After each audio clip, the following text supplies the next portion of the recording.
Tissue culture. Tissue culture की मदद से हम लोग क्या करेंगे, फूड के प्रोडक्शन को एनहांस करेंगे। तो हेडिंग हमारा हो गया tissue culture. Tissue culture. Culture आप जब भी किसी चीज को करते हो तो नंबर बढ़ाने के लिए कल्चर किया जाता है, एकदम ध्यान में रखिएगा। कल्चर तब करोगे जब उसके नंबर बढ़ाने होंगे। क्लियर हो गया? जैसे यूरिन का कल्चर किया जाता है तो यूरिन का नंबर नहीं बढ़ाने के, यूरिन में जो माइक्रोब्स है उसके नंबर बढ़ाने के लिए आप सुनते हो कि यूरिन कल्चर करवा दीजिए। कभी कभी क्या होता है ना कि बैक्टीरिया नॉर्मली नहीं दिखता है, यूरिन में नहीं दिख रहा है, लेकिन नंबर बहुत कम है, लेकिन जब उसका कल्चर कर दिया जाएगा तो उससे क्या होगा कि नंबर पहले इनहांस हो जाएगा, देन वो डिटेक्ट हो जाएगा। तो कल्चर जब भी हम लोग करते हैं तो नंबर को बढ़ाने के लिए करते हैं। अब टिश्यू कल्चर कर रहे थे, टिश्यू का नंबर बढ़ाएंगे, सिंपल लैंग्वेज में आपको बता दिया। तो ये टिश्यू कल्चर को हम लोग दो पार्ट में बांट सकते हैं, दो पार्ट में आप इसको बांट सकते हो। क्लियर हो गया? तो दो पार्ट क्या होगा, एक हो जाएगा आपका on the basis of explant, on the basis of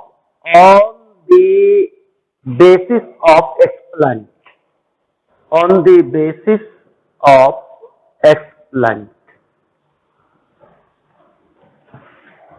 explant के बेसिस पे, on the basis of explant यानी एक्सप्लांट के बेसिस पे आप टिश्यू कल्चर का एक टाइप बनाएंगे। क्लियर हो गया? और एक करेंगे हम लोग क्या, तो ग्रो के बेसिस पे, सेल का ग्रो कैसे होगा, तो आप एक करेंगे इन विट्रो।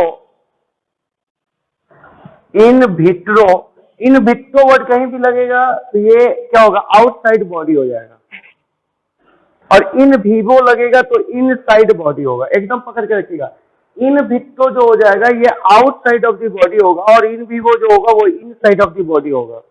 तो एक होगा आपका on the basis of explant, एक होगा इन विट्रो ग्रोथ।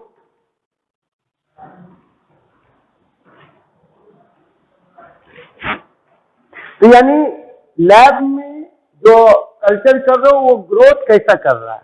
क्लियर? तो उसके बेसिस पे इन विट्रो ग्रोथ को दो पार्ट में आप लोग बांट सकते हो। एक को बोलते कैलस कल्चर और एक बोलते सस्पेंशन कल्चर। सस्पेंशन कल्चर, ध्यान से देखिएगा एकदम। तो दो बेसिस पे पहले टिश्यू कल्चर को बांटे। एक बेसिस ये कि क्या यूज कर रहे हो टिश्यू कल्चर के लिए, एक्सप्लांट, सब डिफाइन करेंगे हम एक्सप्लांट के बेसिस पे, और एक इन विट्रो ग्रोथ के बेसिस पे कि इन विट्रो ग्रोथ कैसा हो रहा है। कैलस के फॉर्म में हो रहा है तो कैलस कल्चर हो गया, और यदि तैर करके हो रहा है, सस्पेंशन मतलब तैरना, तैर करके हो रहा है तो सस्पेंशन कल्चर हो गया। तो ये on the basis of growth हो गया, किस तरीके से टिश्यू ग्रोथ हो रहा है, किस तरह से टिश्यू का ग्रो कर रहा है, उस बेसिस पे दो टाइप का हो गया, एक कैलस कल्चर और एक सस्पेंशन कल्चर। क्लियर हो गया? अब इसमें जो वर्ड आया, इस वर्ड को पहले मैं क्लियर करता हूं।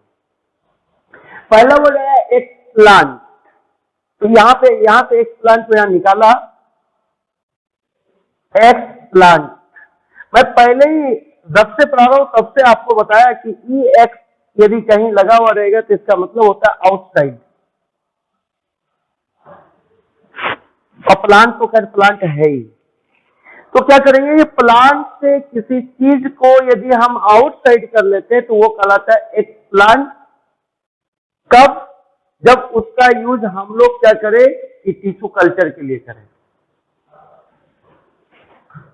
तो एक्सप्लांट जो होगा वो प्लांट से आउट किया हुआ पार्ट होगा जिसको हम लोग टिश्यू कल्चर के लिए यूज करेंगे। याद करने की जरूरत नहीं पड़ी। ई एक्स का मतलब हो गया आउटसाइड और प्लांट का मतलब प्लांट। तो किससे आउटसाइड करेंगे, तो प्लांट से आउट कर लेंगे। और क्यों आउट करेंगे, तो टिश्यू कल्चर के लिए आउट करेंगे। तो एक्सप्लांट क्या हो गया कि प्लांट का कोई भी पार्ट हो सकता है जिसको कि हम लोग टिश्यू कल्चर के लिए यूज करें। क्लियर हो गया? प्लांट का कोई भी पार्ट, अभी पार्ट बताएंगे कि कौन कौन सा पार्ट लेकर के हम लोग टिश्यू कल्चर कर सकते हैं। तो प्लांट का कोई भी पार्ट यदि टिश्यू कल्चर के लिए यूज करते हो तो उस पार्ट का नाम हो जाता है एक्सप्लांट, और वो प्लांट का ही पार्ट होगा, लेकिन वहां से प्लांट से उसको रिमूव कर लेंगे, बाहर निकाल देंगे। उम्मीद करते हैं कि ये एक्सप्लांट आपको समझ में आ गया होगा। तो इस एक्सप्लांट का यूज करते हैं हम लोग टिश्यू कल्चर के लिए। यूज क्या करते हैं? तो टिश्यू कल्चर के लिए यूज करते हैं, टिश्यू कल्चर के लिए यूज करते हैं। कोई डाउट नहीं? अब क्या क्या प्लांट का कौन कौन सा पार्ट एक्सप्लांट के रूप में यूज किया जा सकता है, ये हो गया। अब उसको यूज करेंगे, तब उधर जाएंगे तो हम लोग बात करेंगे आगे। तो हमने एक्सप्लांट एकदम क्लियर कर दिया कि प्लांट का ही पार्ट होगा। Explant is the part of the plant which are use for the tissue culture, जिसको यूज किया जाएगा टिश्यू कल्चर के लिए। क्लियर हो गया? अब आइए, वो प्लांट का कौन कौन सा पार्ट होगा, प्लांट का कौन कौन सा पार्ट होगा? तो वो पार्ट प्लांट का मेरिस्टेम हो सकता है।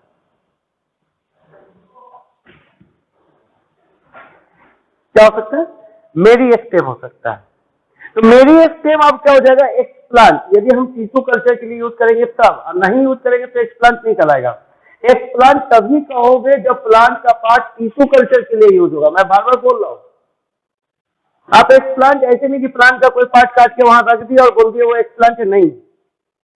एक्सप्लांट तब आप बोलोगे जब प्लांट का पार्ट टिश्यू कल्चर के लिए यूज होगा, टिश्यू के नंबर को बढ़ाने के लिए यूज होगा, तो आप एक्सप्लांट बोलोगे। तो हम प्लांट का मेरिस्टेम ले सकते हैं, और ये प्रॉपर्टीज आपको मेरिस्टेम के विषय में पता होगा कि मेरिस्टेम ही प्लांट का वो सेल है जो कि हमेशा डिवाइड करता रहता है, कभी रुकता नहीं है, और अनडिफरेंशिएटेड सेल। अनडिफरेंशिएटेड कहने का मतलब कि मेरिस्टेम में जितने भी सेल होंगे सब देखने में एक जैसे होंगे, और कोई एक पार्टिकुलर फंक्शन को परफॉर्म नहीं कर रहा होगा, कोई एक पार्टिकुलर फंक्शन को परफॉर्म नहीं कर रहा होगा। अनडिफरेंशिएटेड सेल होगा और कोई पार्टिकुलर फंक्शन को परफॉर्म नहीं कर रहा होगा, कोई फंक्शन परफॉर्म नहीं कर रहा होगा पार्टिकुलर, तो वो मेरिस्टेम हो गया। और ये जो मेरिस्टेम है ये हमेशा डिवाइड करने वाला सेल है प्लांट में। ये हो गया। तो यदि आप मेरिस्टेम को एक्सप्लांट के रूप में लीजिएगा तो इसका बेनिफिट क्या होगा? इस मेरिस्टेम कल्चर से, यदि मेरिस्टेम आप एक्सप्लांट लिए तो मेरिस्टेम कल्चर हो जाएगा। तो मेरिस्टेम कल्चर से जो प्लांट आपको मिलेगा वो वायरस फ्री प्लांट मिलेगा। तो मेरिस्टेम को यदि आप एक्सप्लांट के रूप में लिए और इससे जो आप प्लांट ऑब्टेन करोगे, मेरिस्टेम कल्चर से जो प्लांट ऑब्टेन करोगे, ये प्लांट जो ऑब्टेन आपका होगा ये वायरस फ्री होगा, वायरस फ्री होगा। तो यदि वायरस फ्री आपको प्लांट ऑब्टेन करना है तो आपको एक्सप्लांट के रूप में क्या लेना पड़ेगा? मेरिस्टेम लेना पड़ेगा। कोई डाउट नहीं, एकदम क्लियर हो गया। अब आइए दूसरी बात करते हैं हम लोग, ये तो मेरिस्टेम हो ही गया। अब यदि हम लोग को हैप्लॉइड सेल लेना है, मेरिस्टेम जो होगा ये वायरस फ्री प्लांट इसलिए दे पाता है क्योंकि मेरिस्टेम का सेल जो होता है वो फास्ट डिवाइडिंग सेल होता है। क्लियर हो गया? इस लेकर के वायरल फ्री आपका क्या करता है कि प्लांट आपको दे देता है। अब ये दूसरा, यदि आपको हैप्लॉइड प्लांट ऑब्टेन करना है तो एंथर कल्चर कर दीजिए, anther culture. Anther culture generally कह देने का मतलब ये हो जाता है कि पोलन ग्रेन हो जाता है एक तरह से। आप एंथर तो ऐसे आप जानते हैं कि एंथर पूरा स्ट्रक्चर हो गया, उसमें 2n और n दोनों आ सकता है। वाल जो होगा उसका 2n होगा और जो उसमें माइक्रो स्पोर होगा, पोलन ग्रेन होगा, वो n होगा। लेकिन एंथर कल्चर जो आप कहते हैं उसमें जनरली एंथर कल्चर के अंदर पोलन ग्रेन का कल्चर हो जाता है, पोलन ग्रेन का कल्चर हो जाता है। और जो पोलन ग्रेन होता है वो n होता है। इसी पोलन ग्रेन को माइक्रो स्पोर भी बोलते हैं, माइक्रो स्पोर, क्योंकि इसका साइज क्या होता है? छोटा होता है। तो यदि आपको बोलेगा कि मेरे को कोई डिप्लॉयड प्लांट दिया है और उसे एक एप्लॉयड प्लांट हमको बनाना है, तो आपको क्या करना पड़ेगा, एंथर कल्चर करना पड़ेगा। और एंथर कल्चर के अंदर मोस्टली क्या आ जाता है, तो पोलन ग्रेन आ जाता है, और उसी पोलन ग्रेन को क्या बोलते हैं, माइक्रोस्पोर, जो कि हैप्लॉयड होता है। तो यानी इसका मतलब ये हो गया कि यदि आपको हैप्लॉयड प्लांट चाहिए तो आपको कौन सा कल्चर करना पड़ेगा, एंथर कल्चर करना पड़ेगा। अच्छा, मेरी स्टेम एक्सप्लांट लेकर के जो तुम कल्चर करोगे, मेरी स्टेम कल्चर जो करोगे, मेरी स्टेम कल्चर जो तुम करोगे, तो इस कल्चर की क्या बेनिफिट होगी, ये कल्चर करके मेरे को क्या बेनिफिट मिलेगा। तो ये कल्चर यदि तुम करोगे, जो उस कल्चर से जो प्लांट ऑब्टेन करोगे वो वायरस फ्री होगा। तो यदि आपको डायरेक्ट क्वेश्चन पूछे कि वायरस फ्री हमको प्लांट ऑब्टेन करना है तो कौन सा कल्चर किया जाए, तो मेरी स्टेम कल्चर किया जाए। आपको यदि क्वेश्चन पूछ दे क्या हैप्लॉयड प्लांट ऑब्टेन करना है तो कौन सा कल्चर किया जाए, तो एंथर कल्चर किया जाए, और उससे बढ़िया उसको बोला जाएगा कि पोलन ग्रेन कल्चर किया जाए, और उसको और बोल सकते हो माइक्रोस्पोर कल्चर किया जाए। तो ये जो कल्चर तुम करोगे, इस कल्चर से आपको ऑब्टेन्ड होगा हैप्लॉयड प्लांट, ऑब्टेन्ड होगा हैप्लॉयड प्लांट। अब ये हैप्लॉयड प्लांट ऑब्टेन करके बेनिफिट क्या मिलेगा, हैप्लॉयड प्लांट हमने जो ऑब्टेन किया है, ये ऑब्टेन करके मेरे को बेनिफिट क्या मिलेगा, तो इससे ये बेनिफिट मिलेगा कि हैप्लॉयड प्लांट के मदद से जितने भी रेसेसिव एलील होंगे, सारे रेसेसिव एलील एक्सप्रेस हो जाए, क्योंकि हेमीजाइगस कंडीशन में, जेनेटिक्स में पढ़ा रखा हूं, हेमीजाइगस कंडीशन में होगा, इसलिए करके सारे रेसेसिव एलील एक्सप्रेस कर जाएंगे। यदि यहाँ पे स्मॉल टी आ जाएगा तो ये एक्सप्रेस कर जाएगा, स्मॉल आ जाएगा तो ये एक्सप्रेस कर जाएगा, स्मॉल पी आ जाएगा तो ये एक्सप्रेस कर जाएगा। तो यानी all recessive allele express in haploid cell. Diploid में जरूरी नहीं है कि सारे रेसेसिव एलील एक्सप्रेस कर जाएंगे। जब रेसेसिव एलील होमोजाइगस कॉम्बिनेशन में यदि यही डिप्लॉयड ऑर्गेनिज्म बनाना होता है तो ये जैसे 1 है तो दूसरा भी 1 लेना पड़ेगा। अब ये जो दो गो सेम टाइप के क्रोमोसोम एक ऑर्गेनिज्म में हो गया तो वो 2n सेल हो गया। अब इसमें ये जरूरी नहीं कि स्मॉल टी एक्सप्रेस कर ही जाएगा, हो सकता है इस क्रोमोसोम पे कैपिटल टी आ जाए और इसको दबा दे। तो डिप्लॉयड सेल में पॉसिबिलिटी है कि हैप्लॉयड सेल एक्सप्रेस भी कर सकता है, नहीं भी कर सकता है, लेकिन हैप्लॉयड सेल में एक ही पॉसिबिलिटी है कि रेसेसिव जो एलील होगा वो एक्सप्रेस करेगा ही करेगा। डिप्लॉयड में ये पॉसिबिलिटी हो सकता है कि हैप्लॉयड एलील एक्सप्रेस नहीं भी कर सकता है और कर भी सकता है, दो पॉसिबिलिटी हो गई। लेकिन यदि आप हैप्लॉयड प्लांट ऑब्टेन कर लेते हैं तो उसमें सिंगल पॉसिबिलिटी है कि हैप्लॉयड जो आपका रेसेसिव एलील है वो एक्सप्रेस करेगा ही करेगा। तो एक बेनिफिट हो गया कि रेसेसिव एलील का पता लगाना यदि आपको है, आप चाहते हो कि किसी भी प्लांट का टोटल रेसेसिव एलील हमको पता चल जाए कि उसका फंक्शन क्या है, तो इसका ये काम करना पड़ेगा कि आप क्या कीजिए, उसका एंथर कल्चर कर दीजिए, या उसी को बोलते हैं पोलन ग्रेन कल्चर कर दीजिए, या उसी को बोलते हैं माइक्रोस्पोर कल्चर कर दीजिए। पहला बेनिफिट मिल गया कि सारे रेसेसिव एलील का पता आपको चल जाए। दूसरा बेनिफिट इस हैप्लॉयड कल्चर से ये आपका हो जाता है, एकदम क्लियर करिएगा, ये जो आप हैप्लॉयड कल्चर किया है, तो सेकेंड बेनिफिट, फर्स्ट बेनिफिट हो गया कि सारे के सारे क्या पता चल गया, तो जीन आपके एलील जो रेसेसिव एलील है उसका पता चल गया, कोई डाउट नहीं। नेक्स्ट ये पता चल जाता है कि haploid set of the chromosome में उस ऑर्गेनिज्म का सारा ऑर्गेन बनाने का gene percentage, haploid set of the chromosome में उस प्लांट का सारा ऑर्गेन बनाने का जीन प्रेजेंट है। तो दो इंफॉर्मेशन यहां से क्लियर हुआ, एक तो टोटल का टोटल रेसेसिव एलील एक्सप्रेस कर जाए, डोमिनेट तो कोई भी कंडीशन में एक्सप्रेस करे, चाहे वो डिप्लॉयड हो क्या वो हैप्लॉयड हो, कोई फर्क नहीं पड़ता, डोमिनेंट तो दोनों कंडीशन में एक्सप्रेस करता है। प्लस पॉइंट गया हैप्लॉयड कल्चर किसके लिए, तो रेसेसिव एलील के लिए, क्योंकि वो हेमीजाइगस कंडीशन में जितने रेसेसिव एलील होंगे सब एक्सप्रेस कर जाएंगे। दूसरा बेनिफिट इससे ये पता चल गया हमको कि हैप्लॉयड ऑर्गेनिज्म जो हैप्लॉयड जो हमने प्लांट बनाया तो उस प्लांट में वो हर पार्ट प्रेजेंट था जो एक उसी का डिप्लॉयड प्लांट में प्रेजेंट था। तो यानी हैप्लॉइड प्लांट हमने जो बनाया, इस हैप्लॉइड प्लांट में वो सारा ऑर्गेन का, वो सारा पार्ट प्रेजेंट था जो एक इसी प्लांट का डिप्लॉइड प्लांट में था।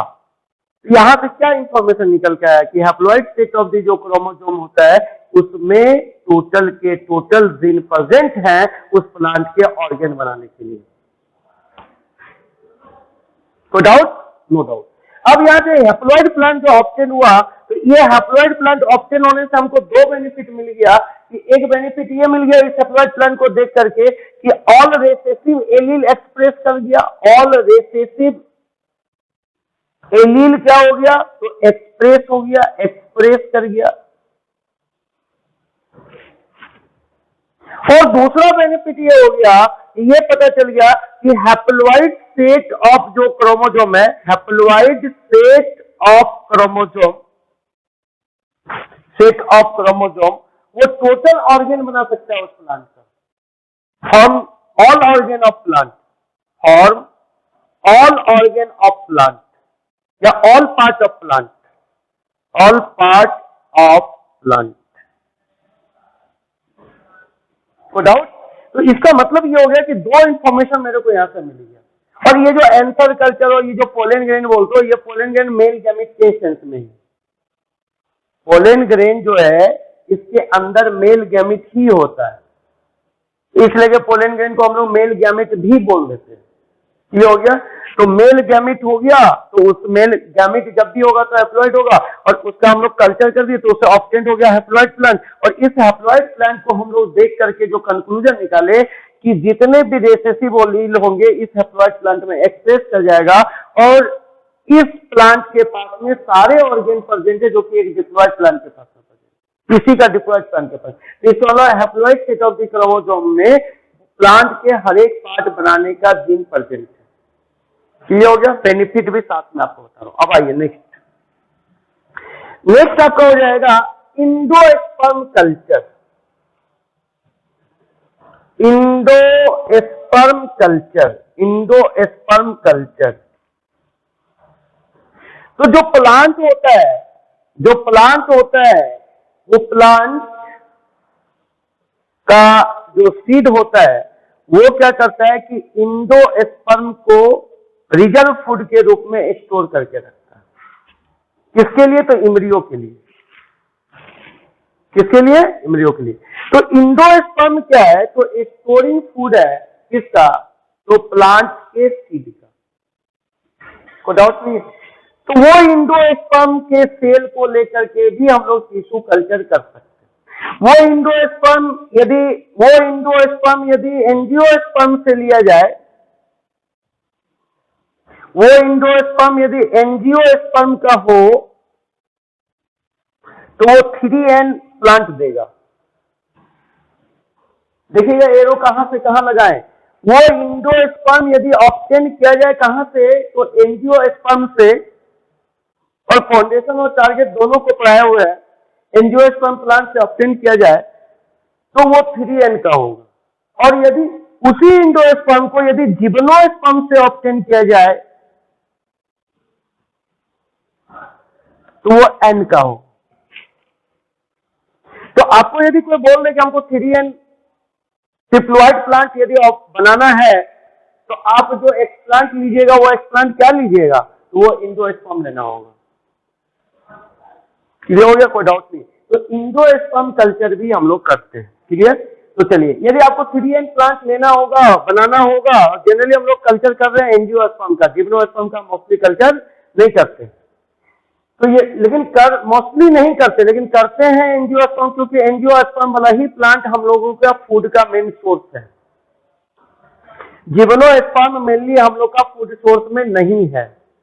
हम लोग के जो फूड सोर्स है, जितने भी फ्लावरिंग प्लांट है जिसमें फ्लावर आता है, सब एंजियोस्पर्म।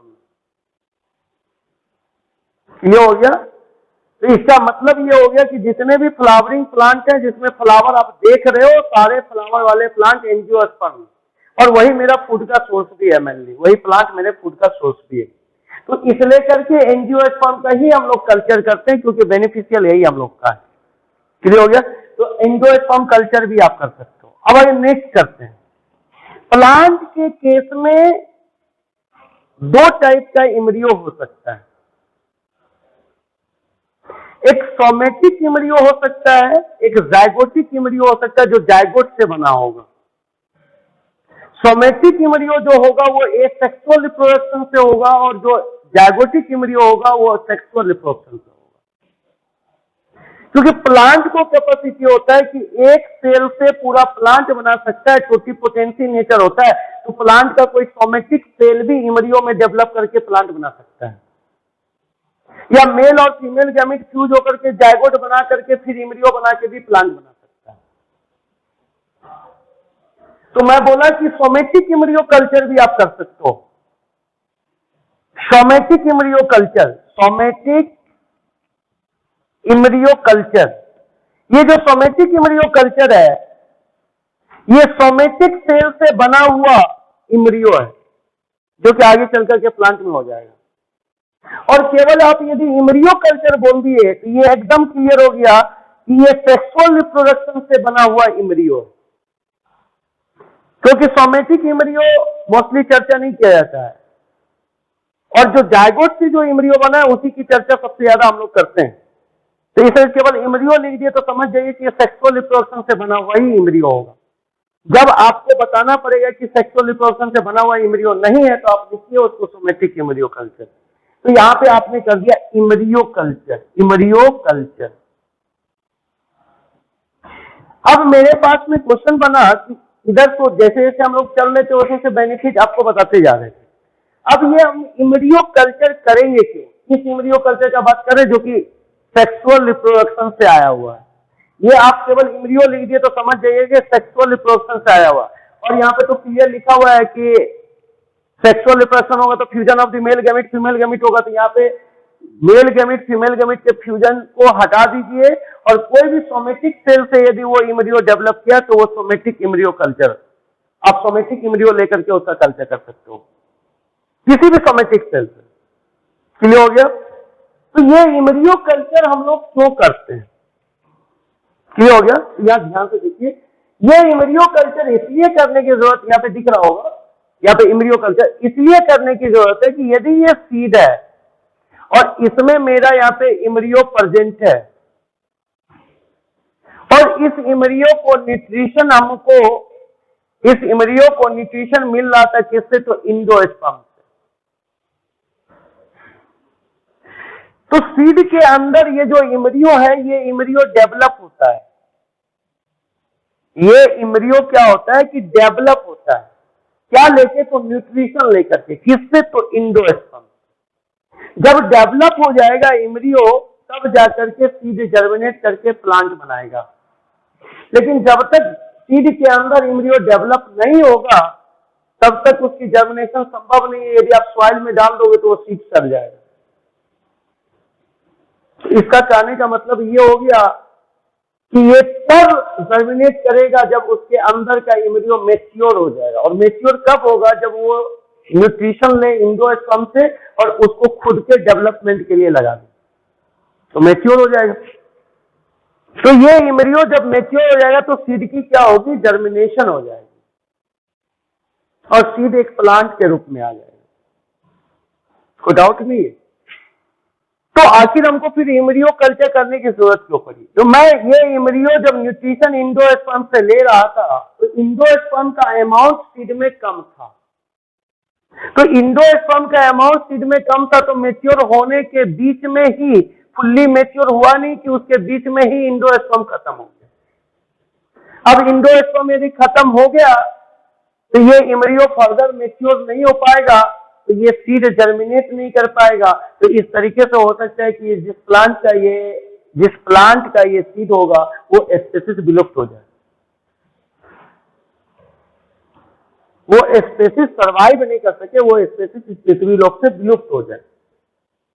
तो इसलिए करके आप क्या करोगे कि इसी सीड को यहां से ब्रेक करोगे और ब्रेक करके क्या करोगे कि इस इम्ब्रियो को निकाल करके न्यूट्रिएंट मीडियम में डाल करके कल्चर कर लो।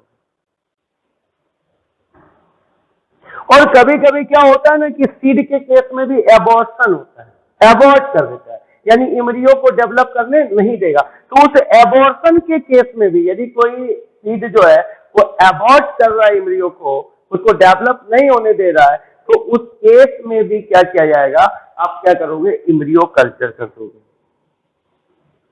तो ये बोल सकते हैं कि इमरियो कल्चर से इमरियो रिस्क को खत्म किया जा सकता है, इमरियो रिस्क को खत्म किया जा सकता है, रेस्क्यू कर सकते हो उसको, उसमें जो नुकसान है, जो हार्म हो रहा है, उस हार्म को रेस्क्यू करके उसको बचा सकते हैं, उसको रेस्क्यू कर सकते हो, इमरियो रेस्क्यू। क्लियर हो गया? कहीं कोई आपदा होता है तो रेस्क्यू करते हैं, उसको बचाते हैं। तो इमरियो यहाँ पे मुसीबत में, इसके पास उतना एंडोस्पर्म नहीं है कि ये फुल्ली मैच्योर होकर के जर्मिनेट करके सीड जर्मिनेट करके प्लांट बना दे।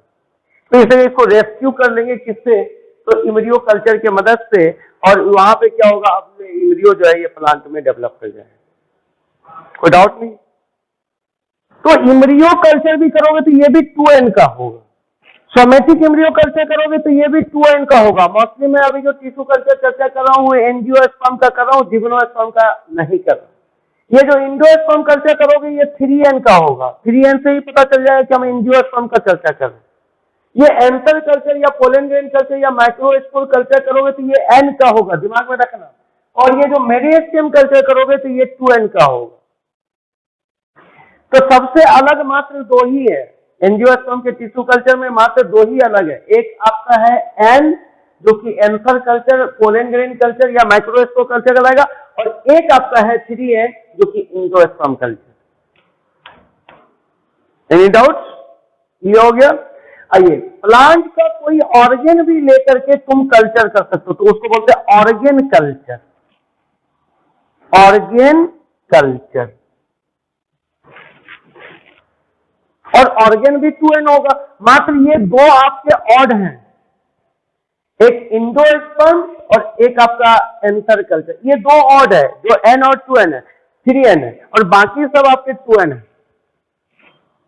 कोई डाउट? और कल्चर जब भी करेंगे तो क्या होगा, सेल का नंबर बढ़ेगा, और जितना सेल का नंबर बढ़ेगा तो प्रत्येक सेल से हम लोग प्लांट बना सकते हैं। कोई डाउट? तो इस लेकर के हम लोग कल्चर करते हैं। कौन सा कल्चर? Tissue culture. तो ये तो हो गया एक प्लांट, मेरिस्टेम, एंथर या पोलन ग्रेन बोल दो, या माइक्रोस्पोर बोल दो, एंडोस्पर्म बोल दो, सोमेटिक इमरियो बोल दो, इमरियो बोल दो, ऑर्गेन बोल दो, ये ऑल आर एक्स प्लांट, जिसको हम लोग यूज करेंगे टिश्यू कल्चर के लिए, इससे सेल का नंबर ग्रो करवाएंगे। कोई डाउट? तो आखिर इसको कल्चर हम लोग, इस एक्स प्लांट का कल्चर हम लोग करेंगे किस में? पहली बात है, करेंगे किसमें? तो कल्चर मीडियम में, या कल्चर मीडिया भी बोलते हैं। तो ये आपका यहाँ पे क्लियर, मैं थोड़ा सा हट गया, ये आपका क्लियर है। ये आप जो भी स्क्रीनशॉट या जो भी करना है आप इसको कर सकते हो, क्योंकि यहाँ से क्वेश्चन आपके आते हैं। दो ही को ओड रखा हूं, एंडोस्पर्म को और एंथर को, बाकी को तो 2N आप कर सकते हो। और 3N से पता चल रहा है कि ये एंजियोस्पर्म प्लांट का ही कल्चर की बातें चल रही है। Any doubt? अब आइए यहाँ पे हम लोग जो कल्चर करते हैं, वो कल्चर जिस मीडियम में किया जाता है, वो मीडियम यदि सॉलिड हो जाए, इसको मिटा दें यहाँ पे, कोई दिक्कत नहीं है इसमें। वो मीडियम यदि सॉलिड हो जाए, ध्यान से देखिएगा, वो मीडियम यदि सॉलिड हो जाए तो वो कैलस कल्चर हो जाएगा, और वो मीडियम यदि लिक्विड हो जाए तो सस्पेंशन कल्चर हो जाएगा। मैं दोनों को आपको क्लियर करके अभी तुरंत समझा देता हूं, और आपको कहीं दिक्कत नहीं होगी। यदि हम सॉलिड मीडिया में ग्रो करवाए एक प्लांट को, सॉलिड मीडिया में यदि ग्रो करवाए एक प्लांट को, तो वो कैलस कल्चर कहलाएगा। और यदि मीडियम लिक्विड है तो वो आपका हो जाएगा सस्पेंशन कल्चर। क्लियर? तो कब मीडियम सॉलिड होगा? तो सबसे पहले हम लोग सोचते हैं कि मीडियम में क्या क्या होता है, जिसमें आप एक प्लांट को ग्रो करवाते हो, उस मीडियम में क्या क्या होता है। तब हम आप क्लियर करेंगे कि उस मीडियम में क्या डाल दे तो वो हो जाएगा आपका सॉलिड कल्चर, और क्या नहीं डालेंगे तो वो हो जाएगा लिक्विड कल्चर। और लिक्विड होगा तभी सस्पेंशन होगा। सॉलिड में कोई चीज सस्पेंडेड नहीं होता है। क्लियर हो गया? तो आइए सबसे पहले हम लोग क्या करते हैं, यहाँ पे कल्चर मीडिया की बात करते हैं। कल्चर मीडिया या कल्चर मीडियम, आइए कल्चर मीडिया, जिसमें कल्चर कर रहे हैं उसका मीडिया, सीधा सीधी बोल रहे एक्सप्लांट का भोजन। अब आप खुद से कर लोगे, हमको ज्यादा कुछ नहीं करना पड़ेगा। मैं बोला कि एक्सप्लांट का भोजन बनाना है मेरे को। एक्सप्लांट का भोजन जो होगा उसी को क्या बोलते हैं, कल्चर मीडिया। तो culture media is the food of explant,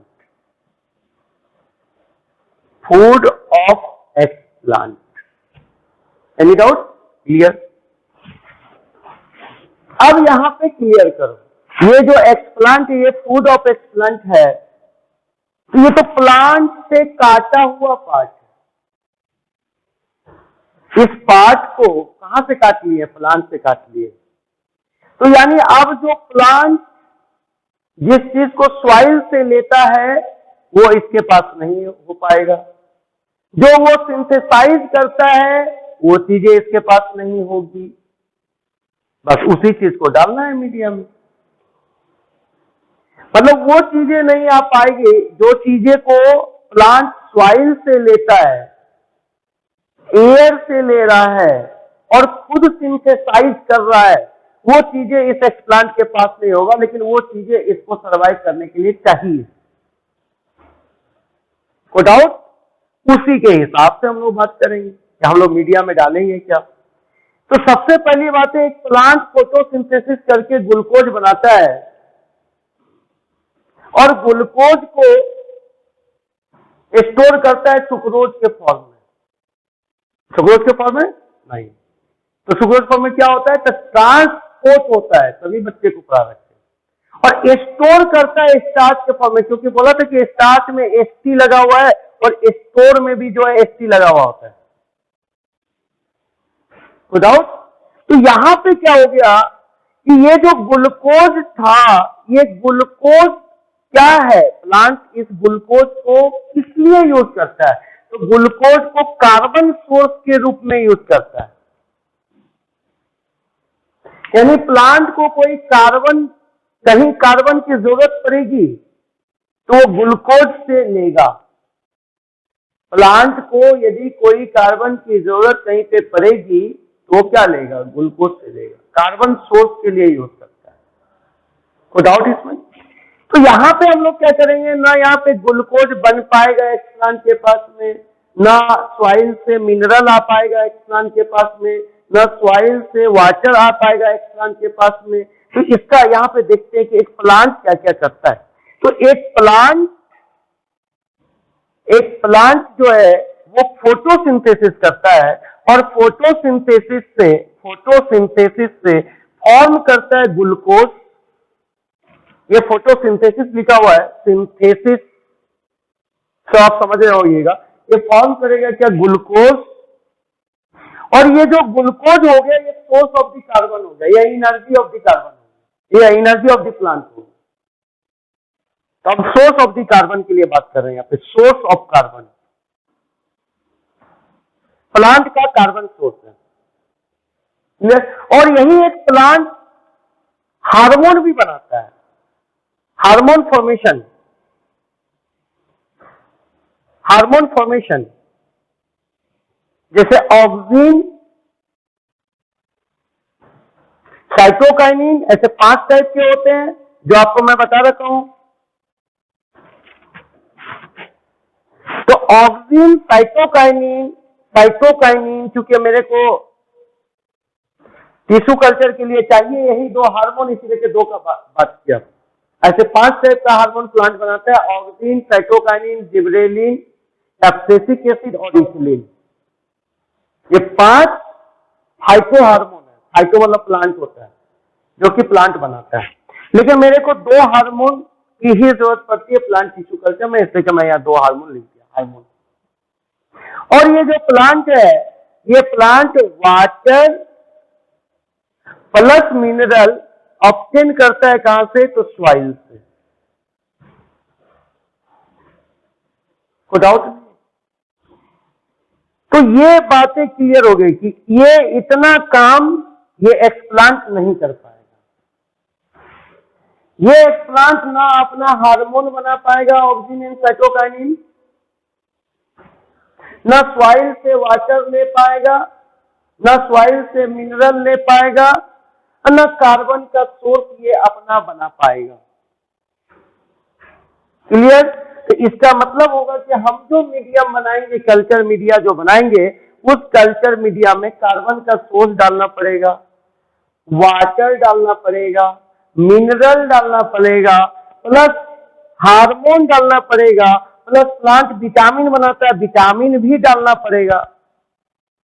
हो गया, मीडियम बन गया, मीडियम बन गया, मीडिया बन गया। आपको ज्यादा सोचने की जरूरत ही नहीं है। आप सीधे सीधी सोचे कि प्लांट क्या चीज कहां से ऑब्टेन करता है, नहीं करता है और क्या बनाता है। जो प्लांट बनाता है वो एक्सप्लांट नहीं बना पाएगा, इसलिए करके उसको आर्टिफिशियली देना पड़ेगा। और जो सॉइल से एब्जॉर्ब करता था प्लांट, वो भी एक्सप्लांट नहीं एब्जॉर्ब कर पाएगा, उसको भी आर्टिफिशियली हमको देना पड़ेगा। तो अब क्लियर हो गया कि इस कल्चर मीडिया में क्या क्या होगा। तो ध्यान से देखिएगा, ये दिख रहा होगा, ये लाइन्स जो आपका, ये लाइन्स नहीं दिख रहा है, ये दिख रहा होगा, यहाँ पे दिख रहा है। ये कल्चर मीडिया में क्या क्या होगा, इसको हम लोग देखते हैं। हो गया। तो पहला हो गया कि कार्बन सोर्स के रूप में, कल्चर मीडिया में जो कार्बन सोर्स, यानी यदि एक्सप्लांट को कार्बन की जरूरत पड़े तो कार्बन सोर्स के रूप में हम लोग सुक्रोज ले लेते हैं। स्टार्च कर दीजिए यहाँ पे, स्टार्च या सुक्रोज भी बात कर सकते हो। तो हम लोग यहाँ पे स्टार्च भी ले सकते हैं और सुक्रोज भी ले सकते हैं। स्टार्च हमने यहाँ पे ले लिया, हो गया। ये कार्बन सोर्स के रूप में हमने क्या ले लिया, स्टार्च ले लिया। कोई डाउट इसमें नहीं। दूसरा, ऑर्गेनिक मटेरियल के सोर्स के रूप में हम लोग यहाँ पे इसेंशियल एलिमेंट और मिनरल ले लेंगे। Essential element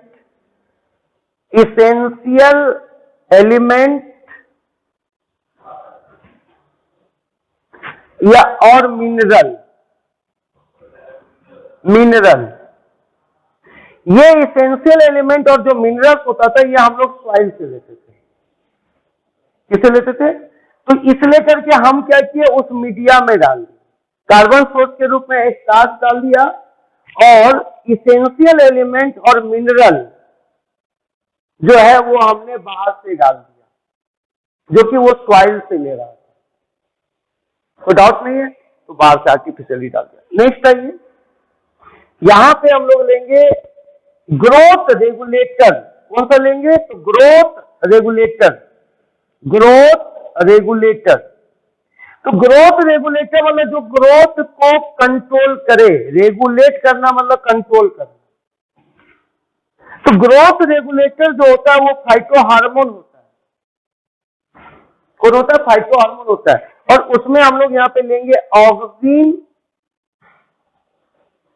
and cytokinin.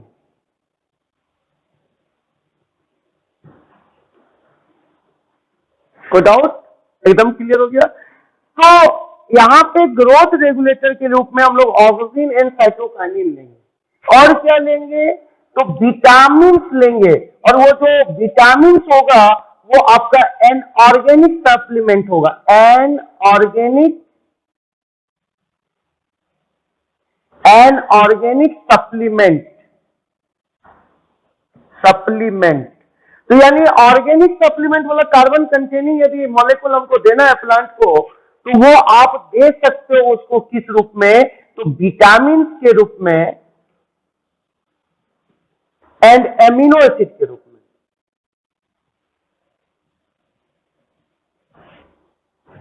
यदि इस प्लांट को मेरे को कार्बन सोर्स देना है तो स्टार्च ले सकते हो और सुक्रोज ले सकते हो। सुक्रोज, लेकिन सबसे ज्यादा यूज किया जाता है सुक्रोज। स्टार्च को आप हटा भी सकते हो, लेकिन सुक्रोज सबसे ज्यादा यूज किया जाता है। तो यदि आपको कोई बोले कि मेरे को न्यूट्रिएंट मीडियम बनाना है, कल्चर मीडियम को आप न्यूट्रिएंट मीडिया भी बोलते हो, न्यूट्रिएंट मीडिया। तो यदि मेरे को न्यूट्रिएंट मीडिया बनाना है तो उसमें जो एक्सप्लांट ग्रो करवाएंगे उस एक्सप्लांट का कार्बन सोर्स क्या लेंगे? सुक्रोज लेंगे। इसेंशियल एलिमेंट और मिनरल उसमें डालेंगे। मिनरल मतलब क्या? वही phosphate, calcium +2, Mn+2, Fe+3, clear हो गया। तो वो चार्ज वाले जो एलिमेंट होंगे वो हम लोग ले लेंगे, और वही चार्ज वाला जो मॉलिक्यूल था या एलिमेंट था उसको प्लांट कहां से ले रहा था? तो सॉइल से ले रहा था। चार्ज वाले जैसे फॉस्फेट FeO4-2 चार्ज हो गया इस पे। जो भी चार्ज, अमोनियम, नाइट्रोजन लेना है तो नाइट्रोजन सॉइल से लिया जाता है, एयर से नहीं आता है। प्लांट कभी भी एयर, जबकि नाइट्रोजन का मेन रिजर्वायर है एटमॉस्फेयर, बहुत ज्यादा नाइट्रोजन है, लेकिन प्लांट कभी भी एटमॉस्फेरिक नाइट्रोजन को डायरेक्ट यूज नहीं करता है। तो वो जो नाइट्रोजन होता है वो सॉइल में फिक्स हो जाता है और उसको बायोलॉजिकल नाइट्रोजन फिक्सेशन बोलते हैं। और वो जो सॉइल में नाइट्रोजन फिक्स हुआ वो अमोनियम आयन होगा NH4+, या नाइट्रेट होगा या नाइट्राइट होगा, सब पे चार्ज होगा -1। नाइट्रेट पे भी -1 और उस पे भी -1, NO2-1, NO3-1, क्लियर हो गया। और इधर जो अमोनियम है इस पे +1। तो जितने भी चार्ज वाले एलिमेंट हो या मॉलिक्यूल हो वो मिनरल कहलाएगा, जो कि सॉइल से प्लांट लेगा। तो एक्सप्लांट मेरा ये ले नहीं सकता मिनरल को सॉइल से, तो इसलिए करके हम लोग न्यूट्रिएंट मीडिया या कल्चर मीडिया में ही डाल दिया एसेंशियल एलिमेंट और मिनरल। ग्रोथ रेगुलेटर क्योंकि मेरा एक्सप्लांट नहीं बना सकता है, इसलिए कि ग्रोथ रेगुलेटर उस मीडियम में ही डाल दिए जिसमें कि एक्सप्लांट को ग्रो करवाएंगे, और उसमें मेनली डाल दिया ऑक्सीजन एंड साइटोकाइन। दिखाएंगे रेशियो का फर्क पड़ेगा। फिर मैं बोला कि ये जो एक्सप्लांट है इसको ऑर्गेनिक सप्लीमेंट भी चाहिए। तो ऑर्गेनिक सप्लीमेंट क्योंकि ये खुद से नहीं बना सकता है, इसलिए करके उस मीडियम में डाल देंगे, और उस ऑर्गेनिक सप्लीमेंट के रूप में क्या आएगा? Vitamin and amino acid. Any doubt? तो ये पूरा, और प्लस आप जान ही रहे कि इसमें अब क्या करना पड़ेगा कि ये तो ये हो गया, इसको एक मीडियम में डालते वाटर में, और फिर एक जेलेटिन यानी जेल टाइप का सब्सटेंस हम लोग यूज करते हैं, जेलेटिन सब्सटेंस यूज करते हैं। तो एक जेलिंग सब्सटेंस डाल देंगे, एक जेलिंग सब्सटेंस।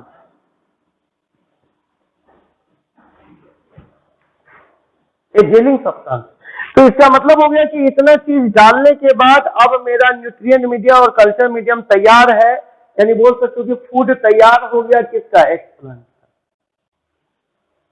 कोई डाउट नहीं है। तो ये जेलिंग सब्सटेंस डालेंगे। जेलिंग सब्सटेंस यहां पे हम लोग यूज करते हैं अगर ये हो गया, तो अगर हम लोग यहाँ पे यूज करते हैं जेलिंग सब्सटेंस के रूप में। कोई डाउट इसमें? पूरा क्लियर एकदम। यदि आप अगर यूज कर दीजिएगा यहाँ पे जेलिंग सब्सटेंस के रूप में, यदि आप अगर यूज कर दीजिएगा तो वो केलस कल्चर की तरफ चला जाएगा, और नहीं यूज करोगे तो वो चला जाएगा सस्पेंशन कल्चर की तरफ। क्योंकि अगर जैसे ही यूज करोगे तो वो सेमी सॉलिड मीडियम बनने लगेगा।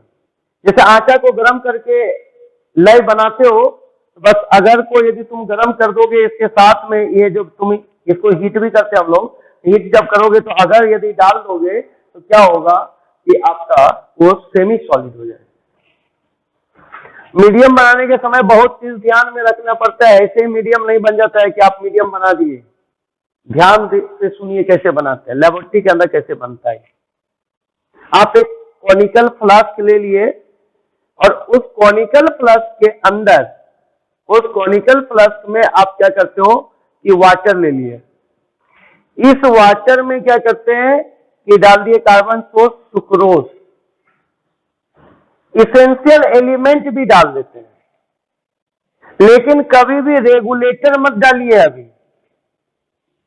और अनऑर्गेनिक सप्लीमेंट विटामिन और एमिनो एसिड भी अभी मत डालिए। और जेलिंग सब्सटेंस इसमें आप डाल सकते हो, और डाल करके इसको हीट कर देते हैं, ऑटोक्लेव कर देते हैं। ऑटोक्लेव इसलिए करते हैं, हीट इसलिए करते हैं ताकि ये जेलिंग, ये जो अगर है इसको यदि केवल पानी में मिला करके छोड़ दोगे तो कभी भी ये सेमी सॉलिड नहीं बनेगा। आटा को पानी में मिला के केवल छोड़ दीजिए तो लय बन ही नहीं सकता हो। तो लय कब बनेगा? जब उसको हीट करेंगे तब। तो जेलिंग यदि प्रॉपर्टी अगर में लाना है तो इसके लिए क्या करना पड़ेगा? हीट करना पड़ेगा। तो आप क्या करोगे? अब इसको हीट करोगे, तो हीट जो करोगे तो इसमें यदि तुम डाल दोगे ये आपका growth regulator auxin and cytokinin, तो वो क्या होगा कि उसकी प्रॉपर्टी डीनेचर होने लगेगी।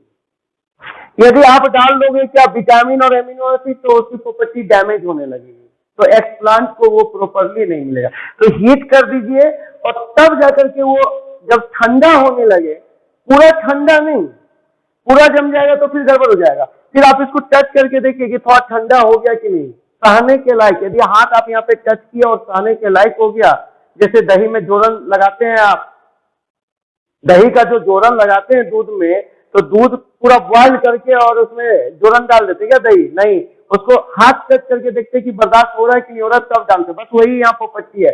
आप इसको बाहर से टच किए, आपको लग गया कि नहीं ये बर्दाश्त के लायक है, तब जाकर के उसमें डाल देते हैं ग्रोथ रेगुलेटर एंड डाल देते हैं एन ऑर्गेनिक सप्लीमेंट विटामिन और एमिनो एसिड। और फिर प्रॉपर ऐसे एक बार हिला करके तब इसको छोड़ देते हैं। तब ये क्या होगा? धीरे धीरे ये सेमी सॉलिड फॉर्मेट पे आ जाएगा, ये सेमी सॉलिड फॉर्मेट पे आ जाएगा। यदि अगर डाले हो तब, यदि अगर नहीं डाले हो तब तो तुमको कोई दिक्कत ही नहीं। जब ठंडा हो जाए तब ये दोनों तुम आराम से डाल लो। लेकिन अगर डाले हो तो जब तक ये लिक्विड फॉर्मेट पे, उसी दरमियान आपको growth regulator auxin and cytokinin डाल देना है और उसी दरमियान विटामिन और एमिनो एसिड डाल देना। लेकिन यदि आप इसमें अगर डाले ही नहीं हो इस मीडियम में, अब यहां से अगर यदि हम लोग हटा दें तो ये सस्पेंशन कल्चर का मीडियम हो जाएगा, और यदि अगर डाल दिए तो सॉलिड कल्चर का मीडियम है, या कैलस कल्चर मीडियम नहीं बोलते, सॉलिड कल्चर होगा तभी कैलस बनेगा, नहीं तो कैलस नहीं बनेगा। तो इसका मतलब यहाँ पे हम लोग ने अगर यदि पुट कर दिया तो ये एकदम क्लियर हो गया कि जो भी बच्चा टिश्यू कल्चर करने जा रहा है वो कैलस का फॉर्मेशन करने जा रहा है, क्योंकि सस्पेंशन कल्चर में कभी भी कैलस नहीं बनता। तो सस्पेंशन कल्चर में बस इसी प्रोटोकॉल में से इसको अगर को हटा देते हैं।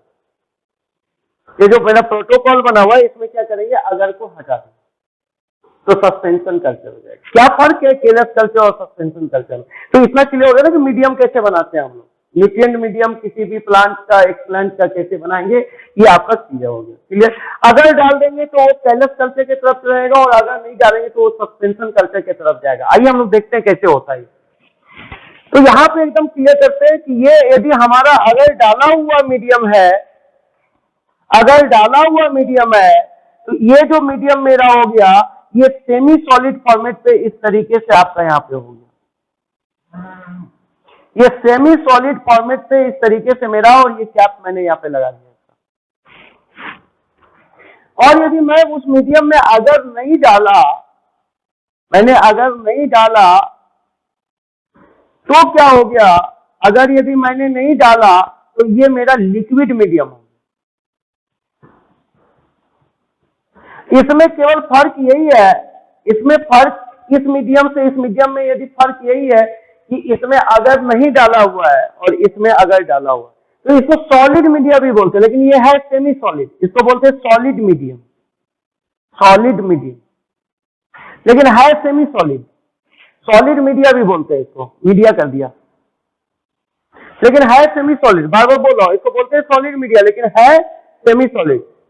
सॉलिड मतलब पूरा सॉलिड हो जाता है, सेमी सॉलिड का मतलब ब्रेक करने का चांस हो गया उसको, ठीक हो गया। तो यहां पे बोला ये है लिक्विड मीडिया, लिक्विड मीडिया। तो लिक्विड मीडिया में यदि तुम एक्सप्लांट डालोगे तो वो एक्सप्लांट इस लिक्विड में तैर करके ग्रो करेगा। नहीं समझ में आया क्या बोला? बोलो तो, यदि तुम लिक्विड मीडिया में एक्सप्लांट को डालोगे तो एक्सप्लांट तो बहुत सारा मैं आपको बता रखा हूं। यदि वायरल फ्री हमको कल्चर करना है तो क्या ले ले? एक्सप्लांट में मेरी स्टेम ले ले, मेरी स्टेम ले लेंगे। तो मेरी स्टेम लेकर के यदि मैं कल्चर करूं और उस मीडिया में यदि अगर प्रेजेंट नहीं है तो वो कल्चर सस्पेंशन कल्चर कहलाएगा। किसका? मेरी स्टेम का। एंथर का भी लेके कर सकते हो। सस्पेंशन कल्चर जब तुम करते हो, ध्यान से सुनना, तो यहाँ पे लिक्विड मीडिया को तो आप पीछे किया, यहाँ पे सस्पेंशन कल्चर जब तुम करते हो तो इसकी क्या बेनिफिट है? सस्पेंशन कल्चर का मतलब हो गया कि एक्सप्लांट आपका तैर करके ग्रो कर रहा है। ये सपोजेड ये एक्सप्लांट है तो ये तैर करके ग्रो कर रहा है। This one is the explant, जो है वो एक्सप्लांट में डाला था और इससे जो ग्रो हो रहा है ये सारे सेल ग्रो कर रहे हैं। क्लियर हो गया? तो एक्सप्लांट जो ग्रो कर रहा है तो उसके सेल क्या हो रहा है कि अलग अलग हो करके ग्रो कर रहा है। उस एक्सप्लांट से जो सेल बन रहा है वो सेल अलग अलग हो करके ग्रो कर रहा है। इसके लिए अलग अलग करने के लिए इसको बराबर एजिटेटिंग करते रहते हैं, हिलाते रहते हैं, सेट करते रहते हैं, हिलाते रहते हैं, ताकि इससे एक्सप्लांट से जो सेल बने वो सेल अलग अलग रहे। एक्सप्लांट केवल मैं इसको लिखा, ये सारे एक्सप्लांट नहीं है, इससे बना हुआ सेल है। एक्सप्लांट जो डिवाइड किया है वो सेल ये सब है। लेकिन शुरू में जो हम लोग एक छोटा सा टुकड़ा लिए हैं प्लांट का, वो एक्सप्लांट कहलाएगा, और उससे जो सेल डेवलप करेगा वो एक्सप्लांट नहीं कहलाएगा। तो डाउट है? तो यहां पे एक्सप्लांट से जो ये सेल डेवलप हुआ है, ये जो सेल डेवलप किया है, ये सारे सेल अलग अलग ग्रो करे, इसके लिए हम लोग क्या करते हैं कि ये जो आपका कॉनिकल फ्लास्क है इसको प्रॉपर एजिटेटिंग करते रहते हैं, हिलाते रहते हैं, और या नहीं तो सेकिंग करते रहते हैं, ताकि प्रत्येक सेल अलग अलग रहे। और प्लस एजिटेटिंग इसलिए भी करते हैं कि ऑक्सीजन प्रॉपरली डिजोल्व हो। मैं आपको बायोटेक में पढ़ा रखा हूं, बायो रिएक्टर में स्टीयर टैंक था। स्टीयर टैंक क्या करता है? एजिटेटिंग करता है, हिलाते रहता है। तो डाउट? तो यहाँ पे ये क्लियर हो गया। लेकिन यहाँ पे जब तुम सॉलिड मीडियम लिए हो तो इस सॉलिड मीडियम में जो एक्सप्लांट लोगे, ये हो गया एक्सप्लांट, ये हो गया एक्सप्लांट। ये जो एक्सप्लांट लोगे और इस एक्सप्लांट से जो सेल ग्रो करेगा वो सेल आपस में कलम्ड रहेगा। कलम्ड मतलब गुच्छे में रहेगा।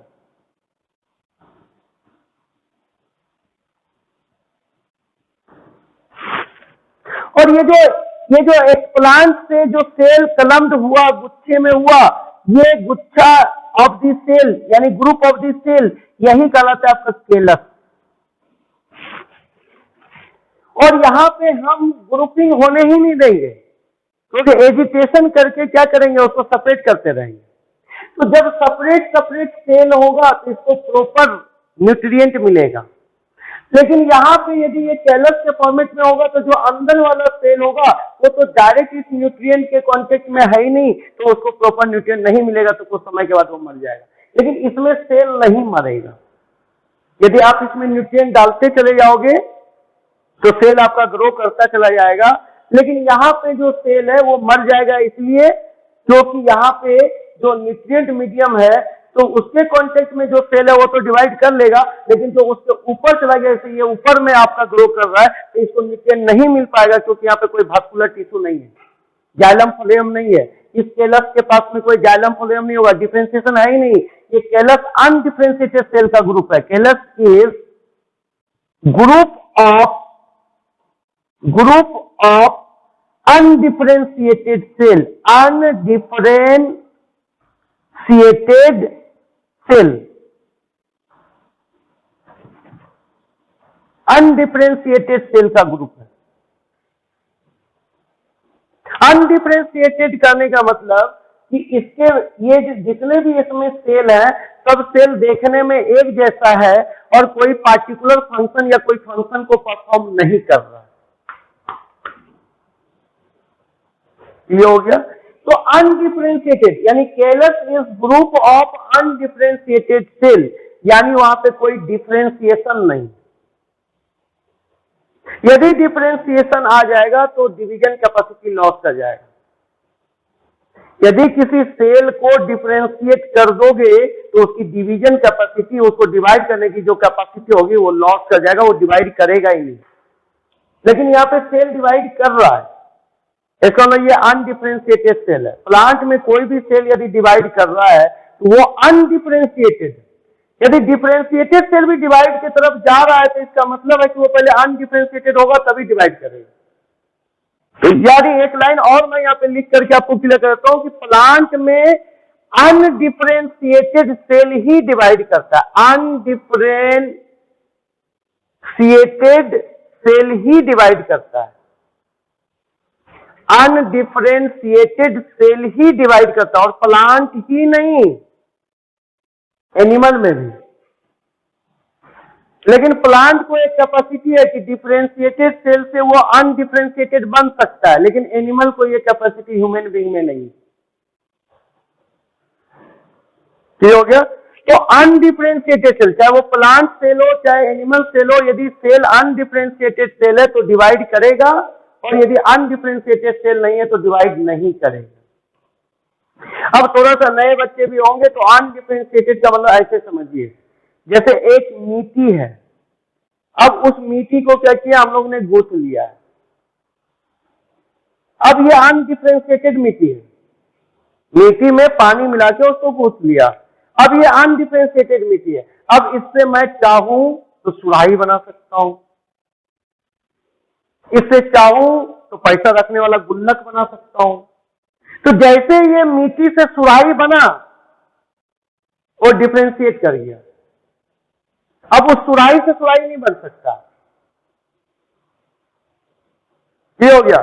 लेकिन फिर उस मीठी को तोड़ करके, उस सुराही को तोड़ करके फिर मीठी बना लेंगे तो फिर क्या हो गया, अनडिफरेंशिएटेड हो गया। यानी ये जो आपका जो सॉइल जगह नहीं है, नहीं तो ये जगह मिटा सकता हूं, ठीक है। तो सॉइल ले लिए और वाटर ले लिए, दोनों को मिक्स कर लीजिए तो मड तैयार हो गया। मड मतलब कीचड़, कीचड़ नहीं बने, उसको सान लिए हम लोग, तो चलिए मड ही बोल दिया। तो ये सॉइल एंड वाटर को हम लोगों ने मिक्स कर लिया। अब ये जो मिक्स कर लिया सॉइल एंड वाटर को, जो हम लोगों ने मिक्स कर लिया, तो ये मिक्स सॉइल जो है वाटर के साथ में जो मिक्स किया हुआ, ये जो मड आपने बोला, ये मड आपका अनडिफरेंशिएटेड। अब इस मड को हम लोग क्या कर सकते हैं कि इस मड से, इस कीचड़ तो नहीं होगा, कीचड़ में पानी ज्यादा हो जाता है, तो यहां पे जो मिक्स किए थे यहां से यहां पे करते सेमी सॉलिड सॉइल, ना पूरा सॉलिड ना पूरा लिक्विड, सेमी सॉलिड सॉइल हो गया। सॉइल हमने बना लिया यहां पे। अब इस सेमी सॉलिड सॉइल से हम लोग बना सकते हैं सुराही, हम लोग बना सकते हैं गुल्लक, हम लोग बना सकते हैं कोई स्टेचू, प्रतिमा बना सकते हैं। तो ये जो हम लोग जो सुराही बनाएंगे या गुल्लक बनाएंगे या स्टेचू बनाएंगे, तो अब क्या हो गया कि ये सेमी सॉलिड सॉइल जो है ये डिफरेंशिएट कर गया, अलग अलग हो गया। एक में सुराही बन गया, एक में गुल्लक बन गया, एक में स्टेचू बन गया, डिफरेंशिएट कर गया। लेकिन जब तक ये सारे सेमी सॉलिड सॉइल थे तो सब एक जैसा था। इस सेमी सॉलिड सॉइल को गुल्लक नहीं बोला जा सकता, इसको स्टेचू नहीं बोला जा सकता, इसको सुराही नहीं बोला जा सकता, इसको डेक्ची नहीं बोला जा सकता, इसको केवल बोला जा सकता है कि सेमी सॉलिड सॉइल, यानी अनडिफरेंशिएटेड। अनडिफरेंशिएटेड मतलब कोई डिफरेंस नहीं है किसी भी सेमी सॉलिड सॉइल में, यहाँ पे अनडिफरेंशिएटेड सिएटेड। लेकिन जैसे ये अनडिफरेंशिएटेड को आप डिफरेंशिएटेड किए तो अलग अलग नाम हो गया और अलग अलग काम परफॉर्म करेगा। सुराही पानी को ठंडा करने का काम करेगा, गुल्लक में पैसा जमा होगा, और स्टेचू किसी के विषय में बताएगा कि किसके स्टेचू। तो जैसे कोई अनडिफरेंशिएटेड चीज यदि डिफरेंशिएटेड हो जाता है तो उसका एक पर्टिकुलर फंक्शन हो जाता है और उसके बाद उसकी डिवीजन कैपेसिटी बंद हो जाती है। अब ये जो सुराही है, ये सुराही अब जाकर के आपका सुराही नहीं बना सकता, डायरेक्ट नहीं बना सकता। ये जो सुराही था, ये जो पॉट था आपका, मिट्टी का बर्तन जिसको आप बोल रहे हो सुराही, वो आपका फिर सुराही नहीं बना सकता। लेकिन कैसे बना सकता है? तो इस पॉट, ये जो मिट्टी का बर्तन था सुराही, इसको पहले क्या कीजिए, तोड़ लीजिए और वाटर मिला दीजिए और फिर से बनाइए सेमी सॉलिड। इस पॉट को ब्रेक करके और वाटर मिक्स कर दिए तो ये फिर सेमी सॉलिड हो गया। और अब ये जरूरी नहीं कि वो सुराही ही बना देगा, अब हो सकता है वो पॉट नहीं बना करके गुल्लक बना दे, गुल्लक नहीं बना करके स्टेचू बना दे। तो इसका मतलब हो गया कि ये सुराही को फिर से यदि कोई चीज बनाना है तो पहले उसको, ये जितने भी आपने लिखा था यहाँ पे, ये सारे डिफरेंशिएटेड थे।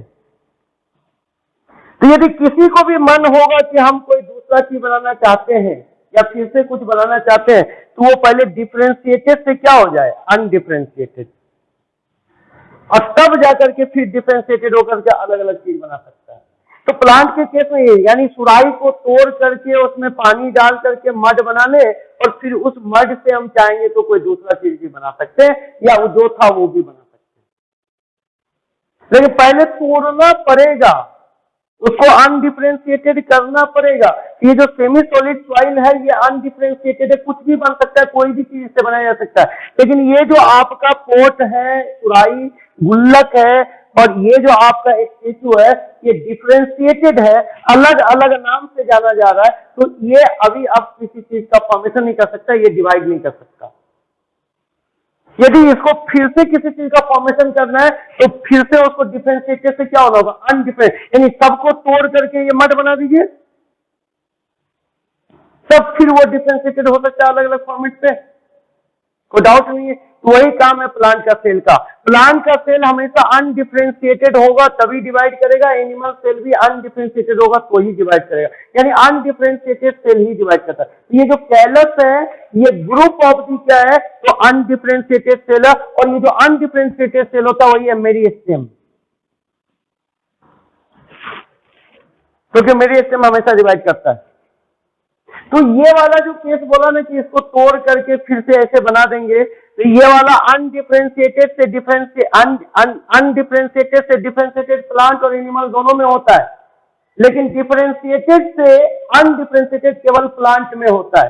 यानी अनडिफरेंशिएटेड से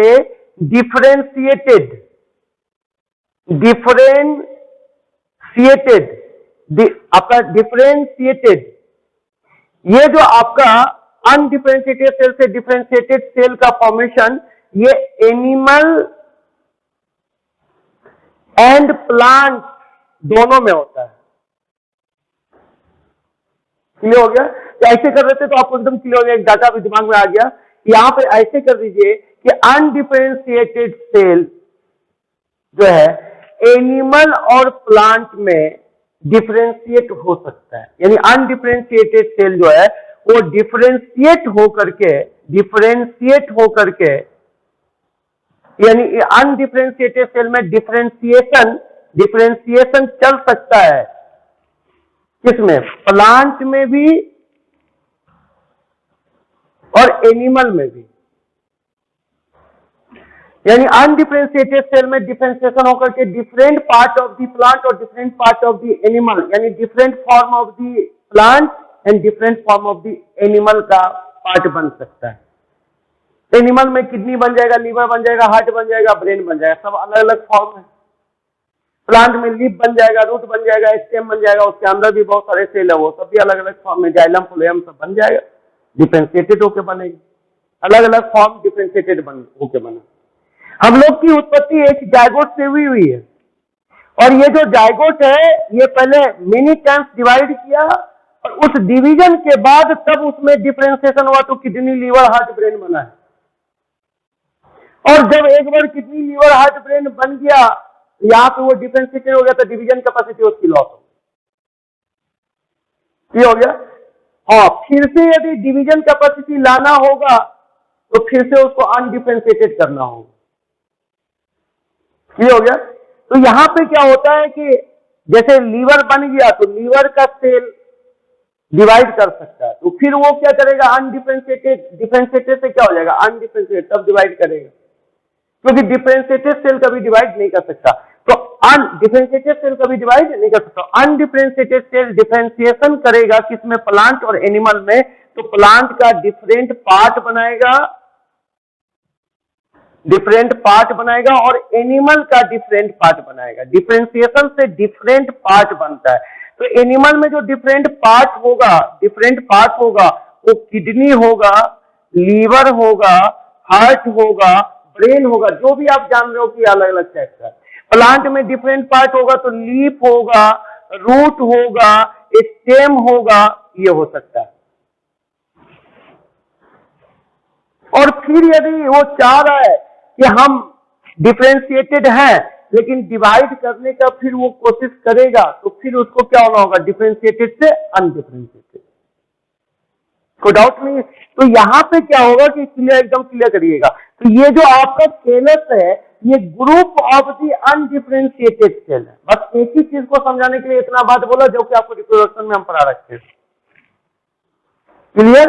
तो मैं बोला कि ये जो आपका केलस है ये group of the undifferentiated cell है, और प्रत्येक सेल को टेंडेंसी है कि वो एक प्लांट बना सकता है। इस केलस के जितने भी सेल है या सस्पेंशन कल्चर में जितने भी सेल है वो पूरा का पूरा एक सेल होल प्लांट बना सकता है, जिसको बोलते हैं टोटिपोटेंसी। और ये टोटिपोटेंसी केवल और केवल प्लांट में मिलता है, एनिमल के केस में कम केसेस में मिलता है। टोटिपोटेंसी एनिमल में भी है लेकिन लोअर एनिमल में, हाइयर एनिमल में टोटिपोटेंसी का केस नहीं है।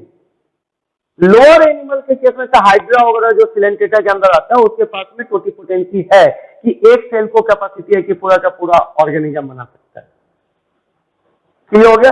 लेकिन हाइयर एनिमल के पास में टोटिपोटेंसी नहीं होता, लेकिन प्लांट में हर एक प्लांट के पास में टोटिपोटेंसी नेचर होता है। टोटिपोटेंसी, टोटी मतलब टोटल, टोटी मतलब टोटल, तो यानी टोटल पार्ट बना देगा तो टोटिपोटेंसी हो जाएगा। नहीं समझ में आया? क्या बोले बोलो तो? टोटल पार्ट बना देगा, टोटल तो क्या कराएगा, टोटिपोटेंसी। तो प्लांट का एक सेल को कैपेसिटी है कि total part of the plant बना सकता है, इसलिए उसको बोलते हैं टोटिपोटेंसी। अब यहां पे क्या है कि हम यहाँ पे केलस करते हैं। अब इधर के सारी चीज को मैं मिटा दे रहा हूं, साफ साफ यहाँ पे हमको समझाने में बनेगा। तो यहाँ पे अब मेरे पास में आपको पूछेगा कि केलस कल्चर यदि आपको करना है, केलस फॉर्म करना है, तो कौन सा कल्चर करोगे? सॉलिड मीडियम में कल्चर करोगे या लिक्विड मीडियम में कल्चर करोगे? तो केलस कल्चर जब भी होगा तो सॉलिड मीडियम में होगा, और सॉलिड को सेमी सॉलिड ही बोलते हैं हम लोग। सॉलिड मीडियम बोलते हैं लेकिन वो होता है सेमी सॉलिड। तो केलस कल्चर जब भी होता है तो केलस कल्चर को हम लोग करते हैं सॉलिड मीडियम में, सॉलिड मीडियम में। और सस्पेंशन कल्चर जो करते हैं, ये सस्पेंशन कल्चर करते हैं हम लोग लिक्विड मीडियम में। सस्पेंशन कल्चर में जो सेल ग्रो करता है वो अलग अलग होकर के ग्रो करता है। बात सुनना, लिख नहीं रहा हूं लेकिन बोल रहा हूं, ताकि उतना चीज लिखना यहाँ पे संभव नहीं है। तो मैं बोला कि यहाँ पे जो सस्पेंशन कल्चर हम लोग जो करते हैं वो सबसे पहले किस मीडियम में करते हैं? लिक्विड मीडियम में करते हैं। और इसमें जो एक्सप्लांट से सेल जो डिवाइड करता है और जो सेल ग्रो करता है वो सेल अलग अलग ग्रो करता है, ग्रुप में ग्रो नहीं करता है, कलम्ड होकर के ग्रो नहीं करता है। इस वजह से फास्ट डिवाइडिंग होता है, यहाँ पे सेल फास्ट डिवाइड करेगा। लेकिन यहां पे क्योंकि मीडियम सॉलिड है, इसे सेल ग्रुप में ग्रो करता है और उस ग्रुप का नाम है केलस, और वो जो केलस है वो group of the undifferentiated cell. लेकिन यहां भी अब सेल जो है, ये जो सेल है ये अनडिफरेंशिएटेड है, लेकिन केलस नहीं बोल सकते। ये जो सेल है ये सेल भी अनडिफरेंशिएटेड है, लेकिन आप इसको केलस नहीं बोल सकते। अनडिफरेंशिएटेड, डिफरेंशिएटेड सेल है।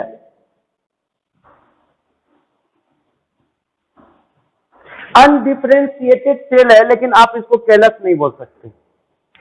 कोई डाउट? तो ये जो अनडिफरेंशिएटेड सेल है ये केलस नहीं है। तो बोले क्यों नहीं है? या फिर इतना मिटाते, ये आप सीधे समझिएगा अनडिफरेंशिएटेड है, अनडिफरेंशिएटेड। अब साफ साफ देखिए यहाँ पे, तो ये जो अनडिफरेंशिएटेड सेल है ये अनडिफरेंशिएटेड सेल है। तो ये अनडिफरेंशिएटेड सेल केलस क्यों नहीं कहला रहा है?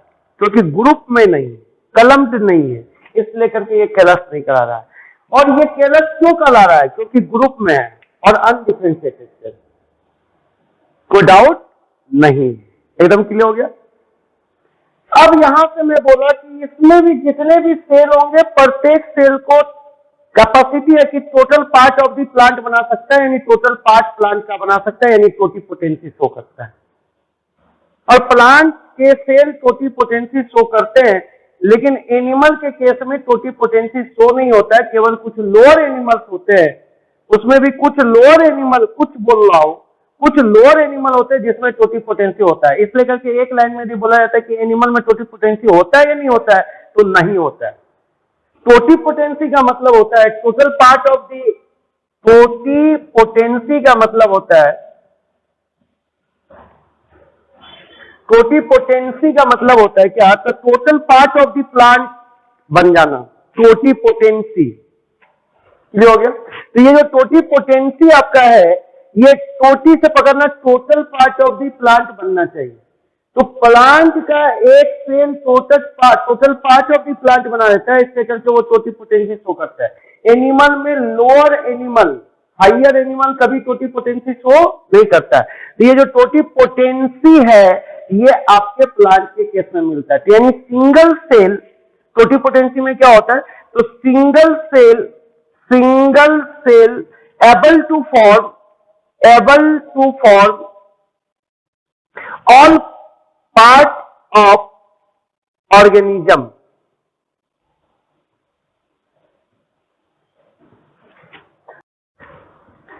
ये टोटिपोटेंसी सिंगल सेल, इस टोटिपोटेंसी कब बोलेंगे, तो single cell able to form all part of the organism. और ऑर्गेनिज्म के केस में यहां पे आप मेनली यूज कर दीजिएगा plant.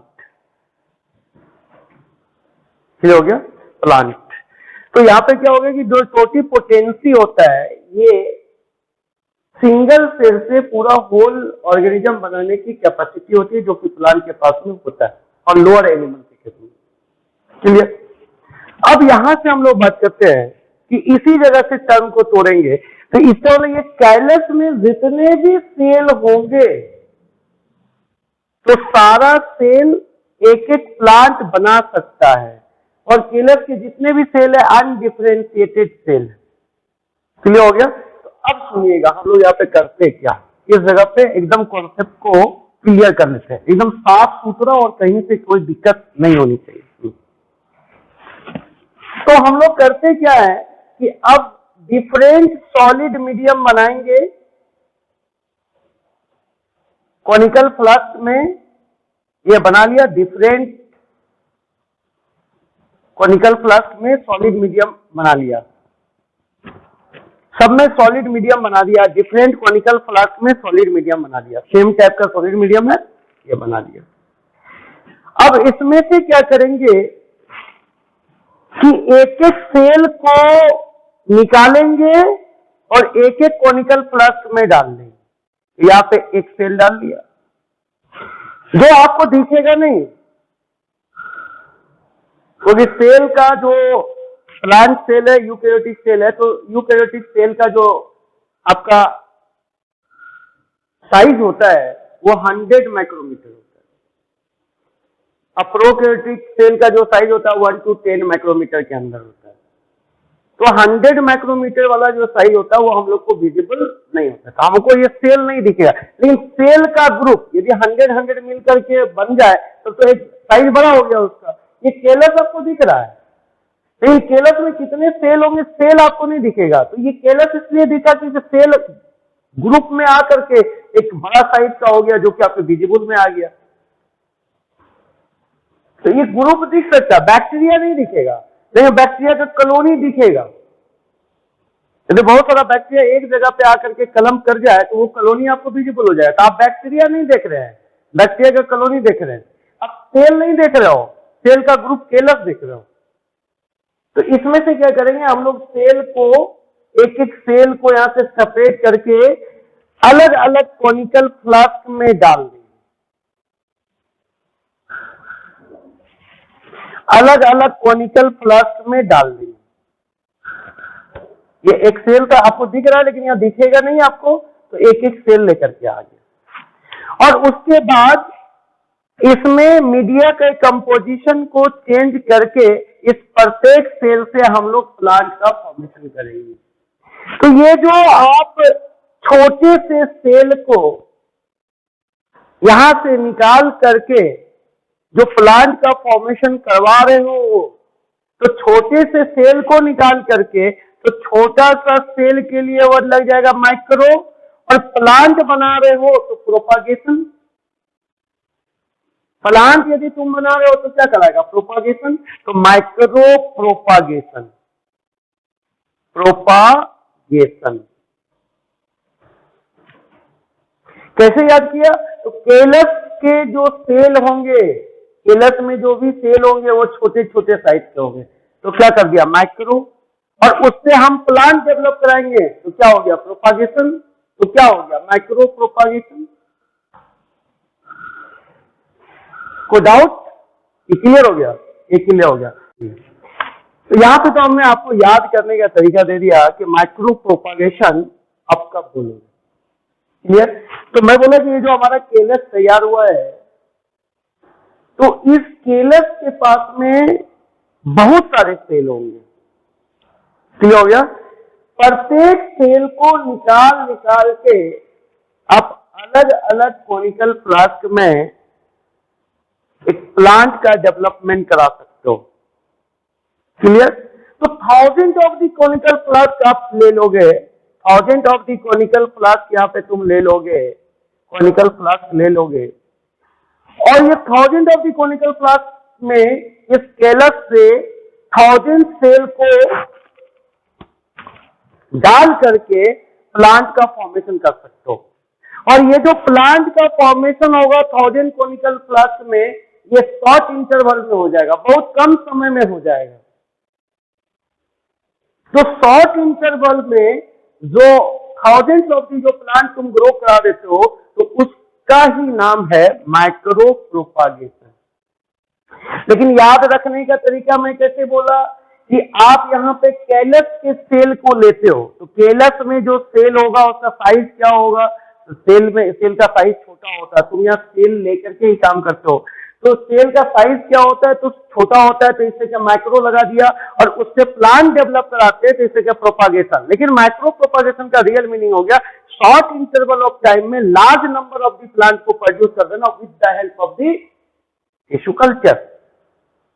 Short interval of time में लार्ज नंबर ऑफ प्लांट को क्या कर देना? प्रोड्यूस कर देना, ये आपका कहलाता है माइक्रो प्रोपागेशन। और ये किसके मदद से संभव है? तो टिश्यू कल्चर। ये क्योंकि ये टिश्यू कल्चर का पार्ट, कोई डाउट इसमें? तो यहां से क्या करते हैं? छोटे छोटे माइक्रो सेल को निकाल करके और 1000 ऑफ प्लांट डेवलप करवा लेते हैं शॉर्ट इंटरवल ऑफ टाइम में, इसलिए करके इसका नाम क्या है? Micro propagation. यानी माइक्रो प्रोपागेशन में अब शॉर्ट इंटरवल्स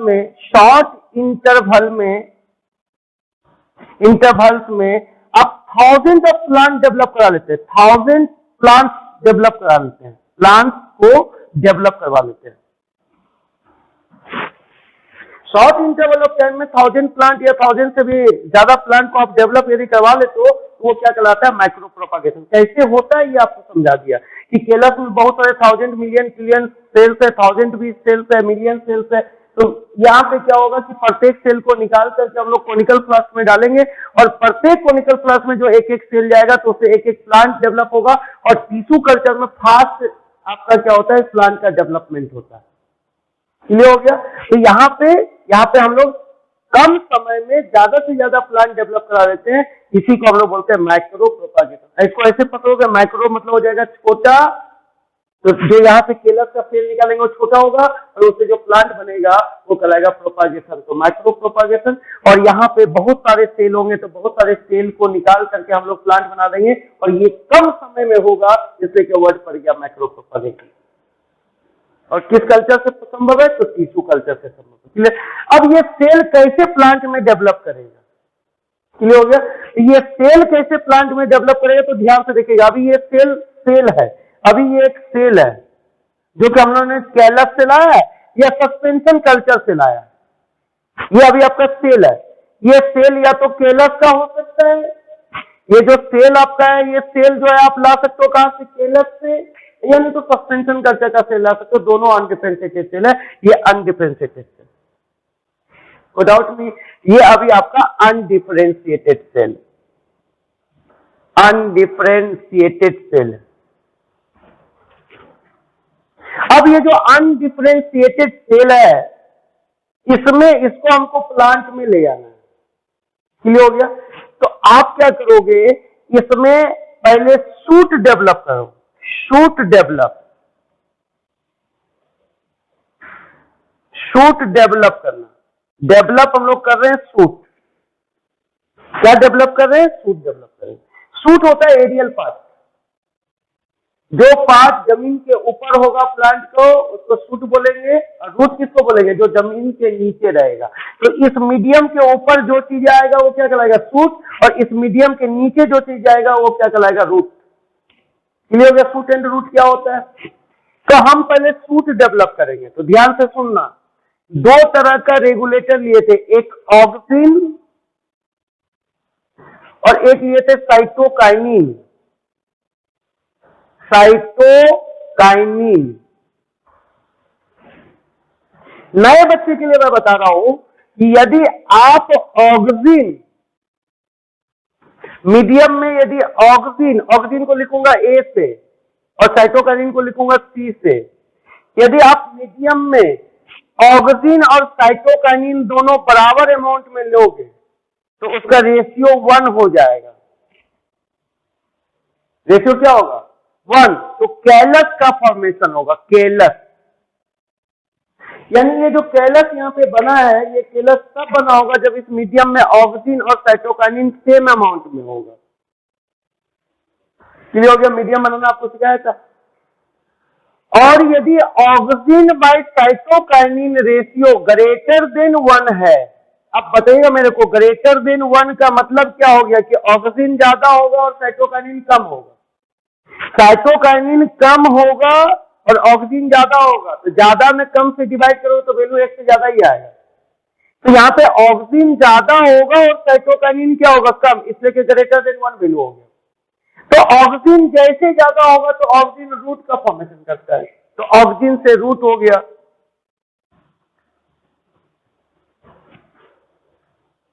तो जब आपको रूट बनाना है, रूट का फॉर्मेशन करना है, तो किसको ज्यादा लेना पड़ेगा? तो ऑक्सिन को ज्यादा लेना पड़ेगा। किससे? तो साइटोकाइनिन से।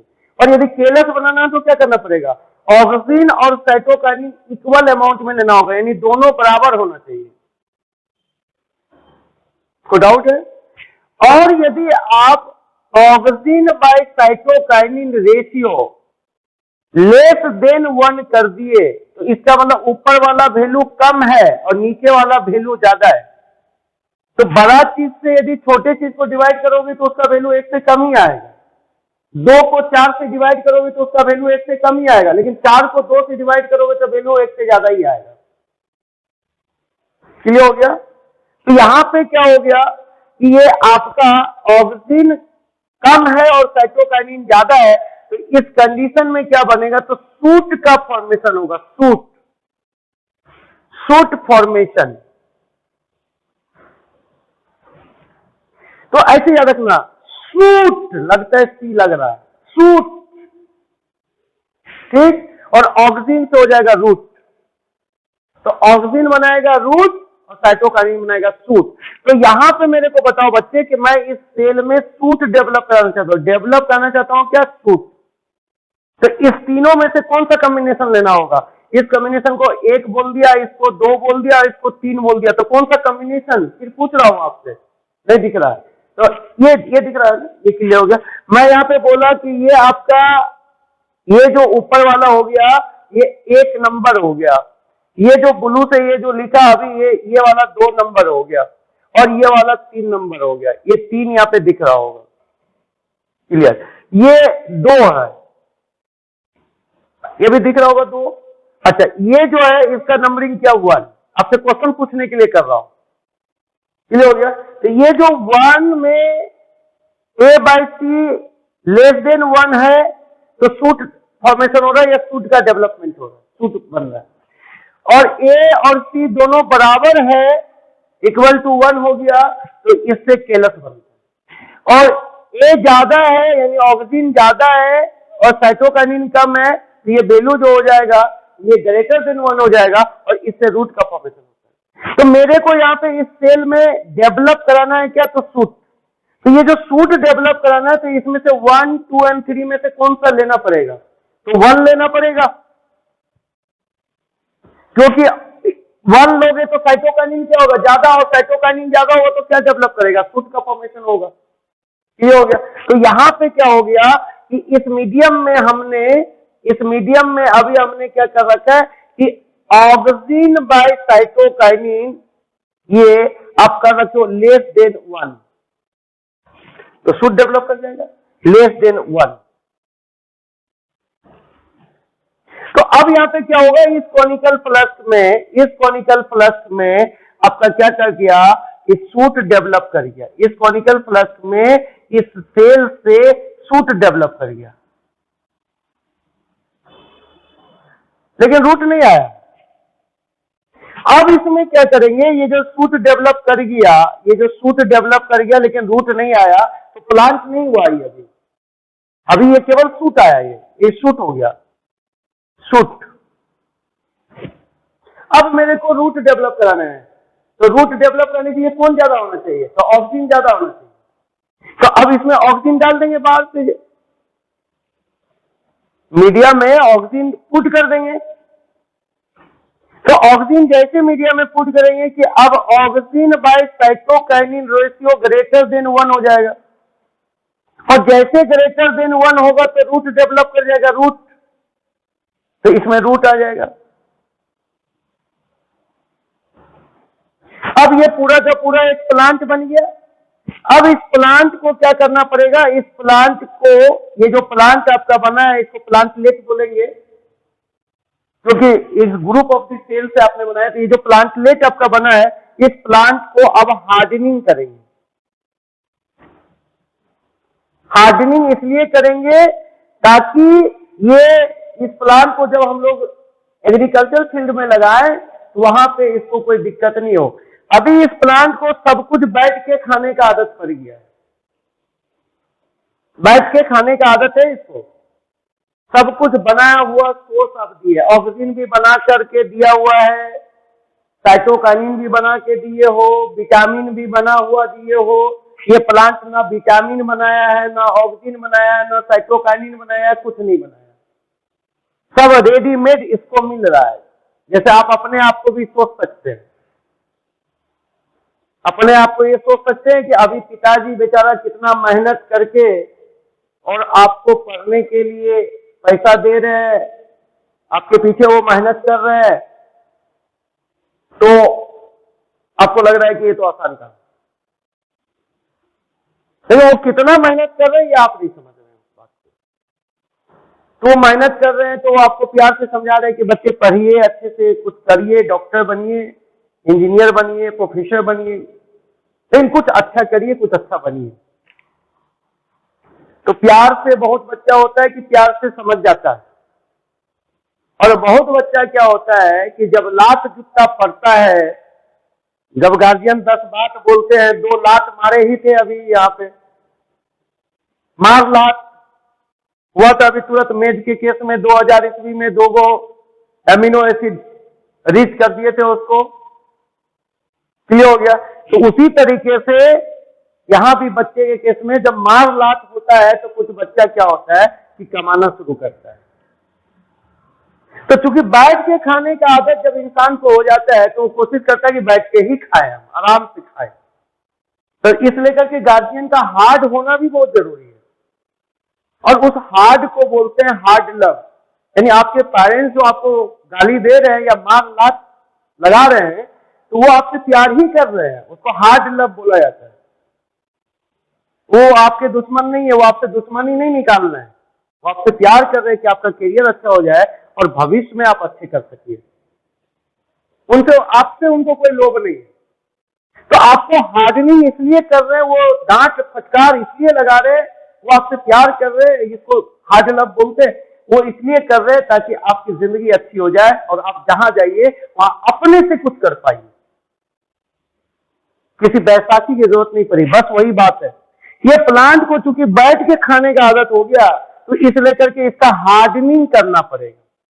तो हार्डनिंग में क्या करते हैं कि जो मीडियम में ग्रो करा रहे हैं उस मीडियम में अब क्या करेंगे, कोई नया न्यूट्रिएंट नहीं डालेंगे। तो यदि यहाँ पे क्या करेंगे, इस मीडियम में अभी जो आप डालोगे तो इसमें क्या नहीं डालोगे, सुनना, इसमें तुम ऑक्सिन साइटोकाइनिन मत डालो, कोई फाइटो हार्मोन नहीं डालो, लेकिन एक बैग मत। एक बैग यदि सब कुछ इसका हटा दोगे तो इसको तो बनाने का आदत है नहीं। हार्ड भी होना है, बच्चे को डांटना भी है, लेकिन वो एक लिमिट में। क्योंकि एक बैग यदि इसका सब कुछ हम हटा दें तो इसको तो आदत नहीं है सिंथेसिस करने का, तो ये तो सिंथेसिस कर ही नहीं पाएगा, तो इसकी तो डेथ हो जाएगी। तो इसलिए धीरे धीरे करके जो चीज प्लांट खुद बना रहा था मीडियम से, उस चीज को धीरे धीरे हटाएंगे। जो चीज प्लांट खुद बना रहा था, सुनना, उसको हटाएंगे। जो चीज सॉइल से ले रहा था उसको नहीं हटाएंगे, क्योंकि जो चीज सॉइल से ले रहा था वो तो उसको चाहिए ही चाहिए यहाँ पे। तो धीरे धीरे हम लोग क्या करते हैं कि जो प्लांट बना रहा था, तो सुक्रोज जैसे प्लांट के अंदर ग्लूकोज से बन रहा था, तो सुक्रोज यहां से धीरे से कम कर देंगे, विटामिन कम कर देंगे, एमिनो एसिड कम कर देंगे। तो इस तरीके से विटामिन, एमिनो एसिड, हार्मोन को कम कर देंगे ताकि प्लांट खुद से बना सके। तो इसी को बोलते हैं हार्डनिंग। और हार्डनिंग के बाद यदि आप प्लांट को एग्रीकल्चर फील्ड में ग्रो कराइएगा, प्लांट को अब ग्रो करवा सकते हैं, प्लांट को ग्रो करवा सकते हैं एग्रीकल्चर फील्ड में। अब इसको कोई दिक्कत नहीं होगा। इसलिए दिक्कत नहीं होगा क्योंकि यहां पे आपने हार्डनिंग कर दिया और इसको बनाने आ गया है। क्लियर हो गया? तो आपका क्या होता है ना कि कोई भी काम करने के पहले ट्रेनिंग होती है, तो ट्रेनिंग इज अ हार्डनिंग। और डिफेंस में स्पेशली, डिफेंस में क्या होता है, डिफेंस की ट्रेनिंग बहुत हार्ड ट्रेनिंग होती है। तो वो क्या कर रहा है, हार्डनिंग कर रहा है। उस हार्डनिंग से क्या होगा कि किसी भी विपरीत परिस्थिति में आपका सेना लड़ सकता है, अपना सेना लड़ सकता है। तो इसका कहने का मतलब हो गया कि हार्डनिंग इसलिए करते हैं ताकि वो एग्रीकल्चर फील्ड में सक्सेसफुली ग्रो कर सके, वहां पे उसके मरने की चांस नहीं हो। यदि बिना हार्डनिंग किए यदि एग्रीकल्चर फील्ड में आप पहुंचा दीजिए तो इसकी डेथ हो जाएगी, क्योंकि इसको कुछ बनाना नहीं आता है। इसलिए यहाँ पे ट्रेनिंग कर दिया। हार्डनिंग को यहाँ पे बोल सकते हो कि ट्रेनिंग, किस चीज का ट्रेनिंग, तो सिंथेसिस करने का, वो खुद सिंथेसाइज कर सके उसकी ट्रेनिंग यहाँ पे करवा दिया, उसको आप एग्रीकल्चर फील्ड में पहुंचा दो। तो यही केस जो है, ये जो केस है हार्डनिंग का, ये बिना हार्डनिंग किए आप इसको एग्रीकल्चर फील्ड में पहुंचा नहीं सकते। कोई डाउट हो गया, क्लियर हो गया? तो इस जगह से हार्डनिंग करेंगे तब प्लांट ग्रो करेगा कहां पे, तो एग्रीकल्चरल फील्ड में सक्सेसफुली ग्रो। अब प्लांट ग्रो करेगा कैसे, तो सक्सेसफुली। सक्सेसफुली कहां ग्रो करेगा, तो एग्रीकल्चर फील्ड में। कोई डाउट इसमें, क्लियर हो गया? तो यहां पे आप क्या किए, कम समय में ज्यादा से ज्यादा प्लांट जो ग्रो करवा लिए, इसी को क्या बोलते हैं, माइक्रो प्रोपागेशन बोलते हैं। और ये किससे संभव है, टिश्यू कल्चर से संभव है, क्योंकि टिश्यू कल्चर के मदद से ही आप ज्यादा से ज्यादा क्या करोगे, अनडिफरेंशिएटेड सेल बना पाओगे। वो जो अनडिफरेंशिएटेड सेल होगा वो सेल पूरा का पूरा प्लांट में ग्रो कर सकता है, जिसको प्रोपागेशन बोलेंगे। और वो जो प्रोपागेशन से कम समय में ज्यादा से ज्यादा जो प्लांट बनाए, थाउजेंड्स ऑफ दी प्लांट बनाए, वो प्लांट जो कहलाएगा वो माइक्रो प्रोपागेशन से बना हुआ प्लांट। कोई डाउट इसमें? तो यहाँ पे आपका टिश्यू कल्चर का पॉइंट था। इस ऑक्सिन को ए से लिखा, साइटोकाइनिन को सी से लिखा। यदि ऑक्सिन कम, साइटोकाइनिन ज्यादा होगा तो रेशियो जो होगा वो लेस देन 1 होगा और इसमें सूट फॉर्मेशन होगा। यानी साइटोकाइनिन ज्यादा तो सूट और ऑक्सिन ज्यादा तो रूट, और दोनों बराबर होगा तो कैलस का फॉर्मेशन होगा। ये हो गया, इसमें कोई डाउट नहीं। इसको आपको जो भी स्क्रीनशॉट वगैरह जो भी करना है, जिस पॉइंट से आपको करना है, आप इसको कर करके कर सकते हैं। क्लियर? और इसको एक तरह से आप सोचिएगा, मैं पूरा एरो के माध्यम से किया। अब क्वेश्चन आपसे पूछते हैं, बच्चे नहीं है क्लासरूम में, लेकिन मैं क्वेश्चन आपसे पूछ रहा हूं क्योंकि आपका पीछा हम छोड़ने वाले हैं नहीं। तो आपसे क्वेश्चन मैं पूछ रहा हूं कि मेरे को यदि फास्ट सेल का ग्रो कराना है, सेल को फास्ट ग्रो कराना है, तेजी से ग्रो कराना है, तो कौन सा मीडियम में तेजी से ग्रो होगा, सॉलिड मीडियम या liquid medium? Liquid medium. Liquid medium को कौन सा कल्चर बोला जाएगा, सस्पेंशन कल्चर या केलस कल्चर? तो सस्पेंशन कल्चर बोला जाएगा। और सस्पेंशन कल्चर में जो मीडियम होता है वो कौन सा मीडियम होता है, लिक्विड मीडियम। और लिक्विड मीडियम में जो सेल ग्रो करता है, यहाँ पे फास्ट ग्रो करेगा। सेल जो होगा, सेल फास्ट ग्रो करेगा। और जो ये टेलर कल्चर होता है, इसमें जो आपका सेल होगा ये स्लो ग्रो करेगा इसके रिस्पेक्ट में। तो माइक्रो प्रोपागेशन का मतलब क्या हो गया कि कम समय में ज्यादा से ज्यादा प्लांट का फॉर्मेशन कर देना टिश्यू कल्चर के मदद से, ये कहलाता है माइक्रो प्रोपागेशन। क्लियर हो गया? आइए एक बड़ी चीज और समझाया था, तो मैं हट ही गया था उस समय, तो आपने तो सारा चीज कर लिया। अब आइए यहां से मैं एक बड़ा चीज, माइक्रो प्रोपागेशन एक हेडिंग है, इस माइक्रो प्रोपागेशन को एकदम दिमाग में बैठा के रखिएगा। यहां से क्वेश्चन आपके पूछते हैं, माइक्रो प्रोपागेशन का क्वेश्चन यहां से पूछा जाता है, कोई डाउट इसमें? अब आइए, अब ये जो आपको यदि एक क्वेश्चन आपसे मैं फिर पूछ रहा हूं, जो क्वेश्चन मैक्सिमम पूछा जाता है उसको मैं बार बार रिपीट कर रहा हूं। आपसे यदि कोई पूछे कि मेरे को वायरस फ्री प्लांट का फॉर्मेशन करना है, तो आपको कौन सा एक्सप्लांट लेना पड़ेगा? तो आप बोल दीजिएगा कि पोलन ग्रेन लेना पड़ेगा, राइट? क्या बोल दीजिएगा? Pollen grain. नहीं, पोलन ग्रेन तो कभी जिंदगी में बोलना मत, देखो कहीं के पोलन ग्रेन तो होगा ही नहीं, ना एंथर होगा, इसमें आपका होगा मेरिस्टेम। क्लियर हो गया? मेरिस्टेम लेके कल्चर करोगे तो वो आपका हो जाएगा क्या? तो वायरस फ्री कल्चर। वो इसलिए होगा कि मेरिस्टेम का सेल हाईली डिवाइड होता है, इसलिए कर। क्लियर हो गया? अब आइए यहां से हम लोग बात करते हैं, ये जो हम लोग एक प्लांट लिए थे, तो ये प्लांट का कोई भी पार्ट को हम लोग वहां से रिमूव कर लिए। तो ये प्लांट का पार्ट था, इसको हम, ये लीफ ही था सपोज, लीफ, तो ये लीफ का एक छोटा सा टुकड़ा को यहाँ पे हम लोग कट करके अलग कर लिया, ये लीफ ही हो गया। अब इसको हम लोग प्रॉपर वॉश करते हैं, प्रॉपर वॉश करेंगे, इसको वॉश करेंगे प्रॉपर। किससे वॉश करते हैं? तो टेफ्लॉन, ये टेफ्लॉन जो होता है ये डिटर्जेंट होता है, प्लस एक मेटल लेते हैं HgCl2 और डिस्टिल वाटर, यानी डिस्टिल्ड वाटर लिखने का इसका मतलब ये हो गया कि प्योर वाटर हो गया। तो क्या करेंगे, ये जो आपका लीफ होगा जो कि एक्सप्लांट है जिसका हमको टिश्यू कल्चर करना है, तो इस लीफ को हम लोग क्या करेंगे कि प्रॉपर वॉश करेंगे। तो प्रॉपर वॉश क्या, डिटर्जेंट से पहले धो देंगे, फिर वाटर से धोएंगे, फिर HgCl2 से वॉश करेंगे, और फिर 2-3 बार क्या करेंगे, वाटर से वॉश कर देंगे।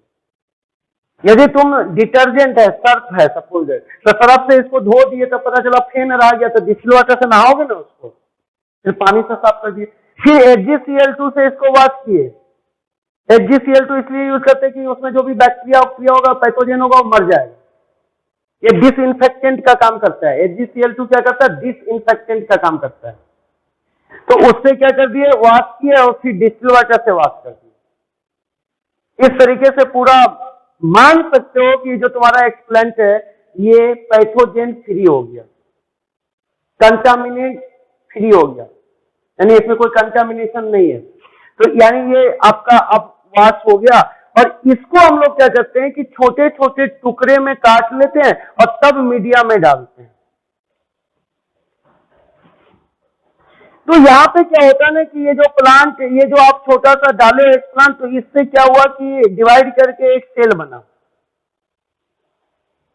एक सेल बना, डिफरेंशिएटेड था, ये लीफ जो था ये डिफरेंशिएटेड था, और यहां पे जैसे ही हम डाले मीडिया में, और वो मीडिया में oxygen by cytokinin equal to 1 था, वो लीफ का जो डिफरेंशिएटेड सेल था,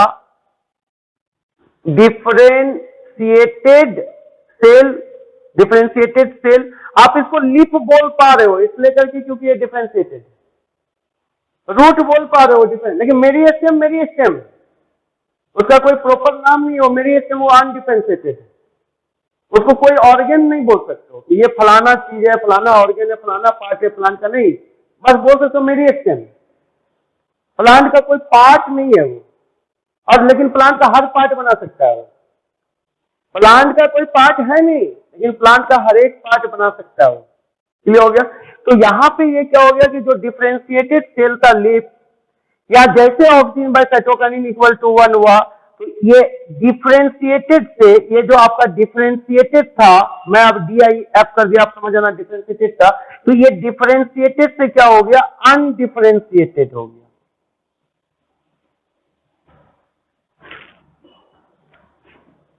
और जैसे ये सेल अनडिफरेंशिएटेड हुआ, इस सेल को मैं बाहर निकाल रहा हूं, तो डिवीजन कैपेसिटी आ गया और ये माइटोसिस करना शुरू कर दिया, माइटोसिस।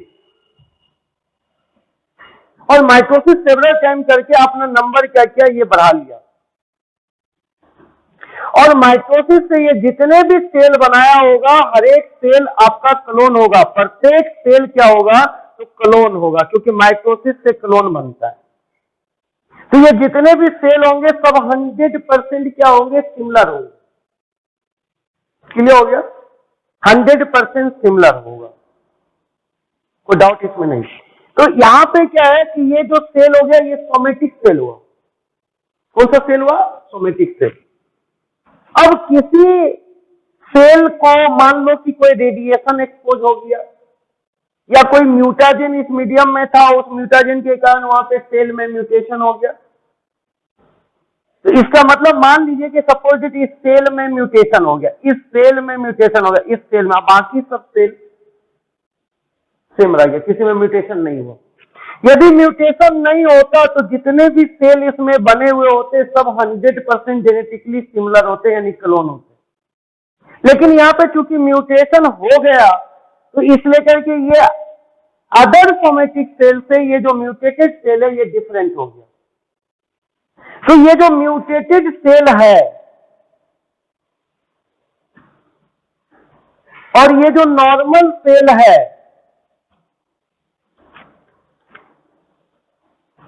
तो म्यूटेटेड सेल को यहां पे डॉट से दिखाया था। ये जो म्यूटेटेड सेल है और ये जो नॉर्मल सेल है, दोनों से यदि हम लोग प्लांट ग्रो करवाए तो डिफरेंस हो जाएगा। लेकिन डिफरेंस होना नहीं चाहिए, क्लोन है दोनों। दोनों क्या है, क्लोन। क्यों क्लोन है, क्योंकि माइटोसिस से बना है।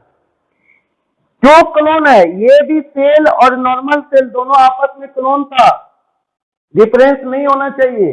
लेकिन डिफरेंस क्यों हो गया, क्योंकि वहां पे कोई म्यूटाजेनिक एजेंट या कोई रेडिएशन वगैरह आ गया।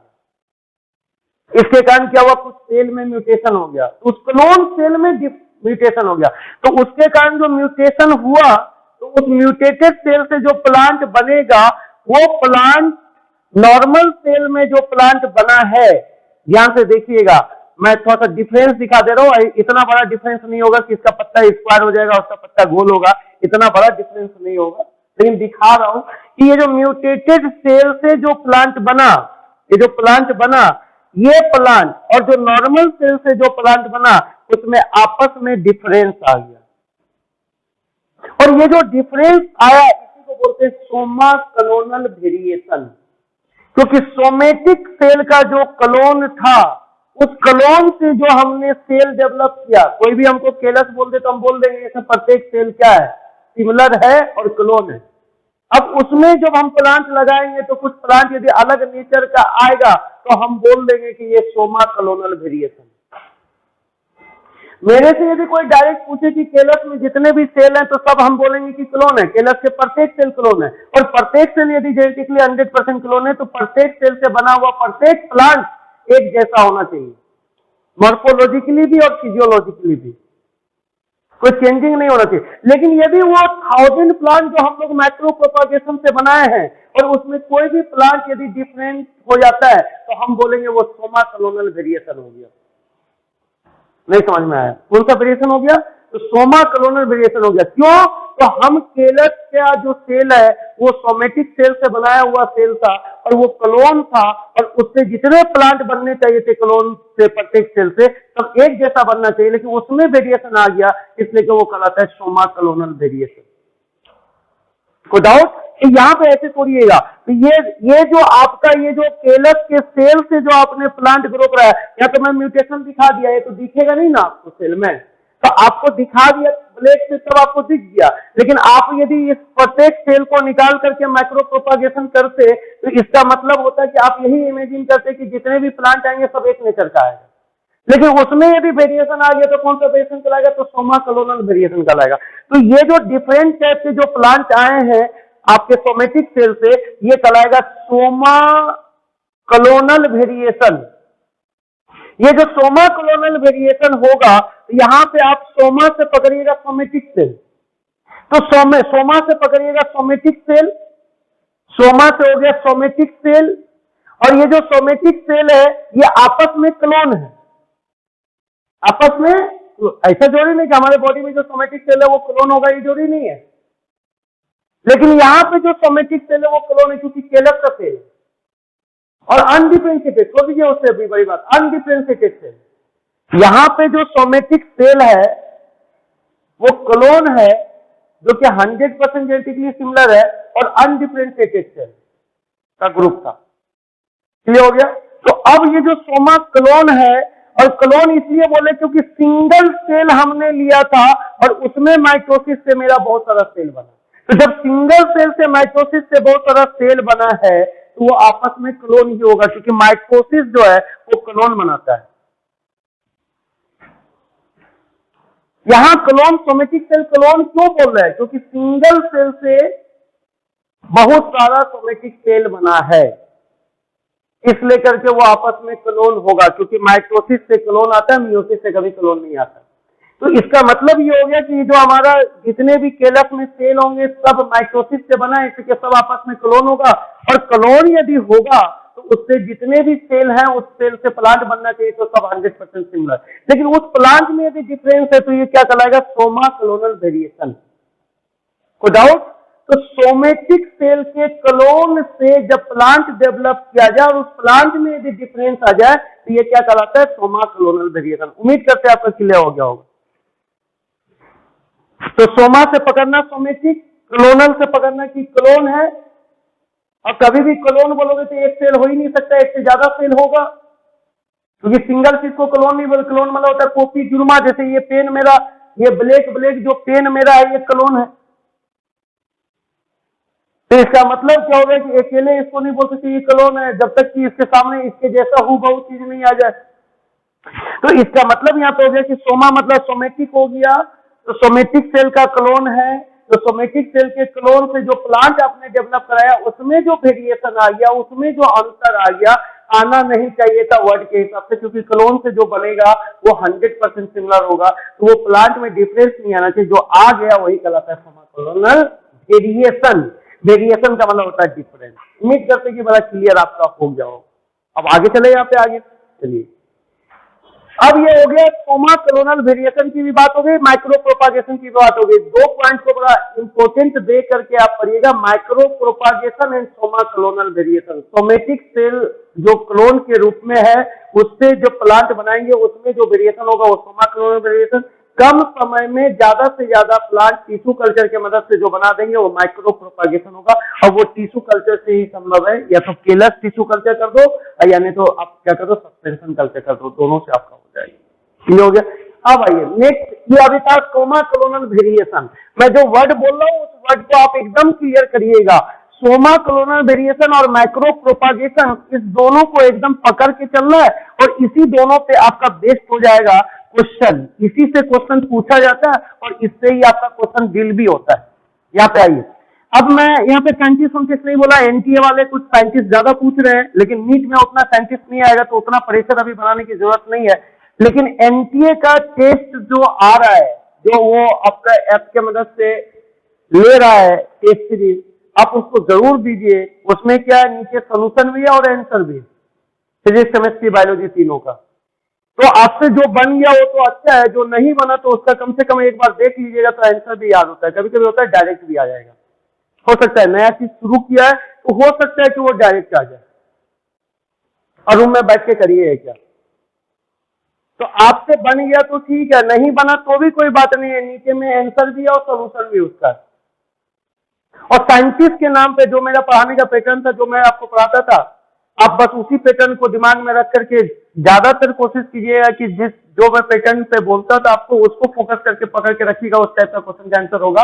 बाकी साइड से कुछ आ रहा है तो बस एक बार देखेंगे, लेकिन देख लेने से ये होगा कि यदि बाय दी वे वो क्वेश्चन आ गया तो वो आपसे बन जाएगा। क्लियर हो गया। अब बाकी जो पैटर्न में आपको बताया हूं कि क्वेश्चन कैसे कैसे पूछते हैं, किस तरीके से पूछते हैं, तो ये आपको बताया हुआ है, तो उसको फोकस करके रखिए। क्लियर हो गया।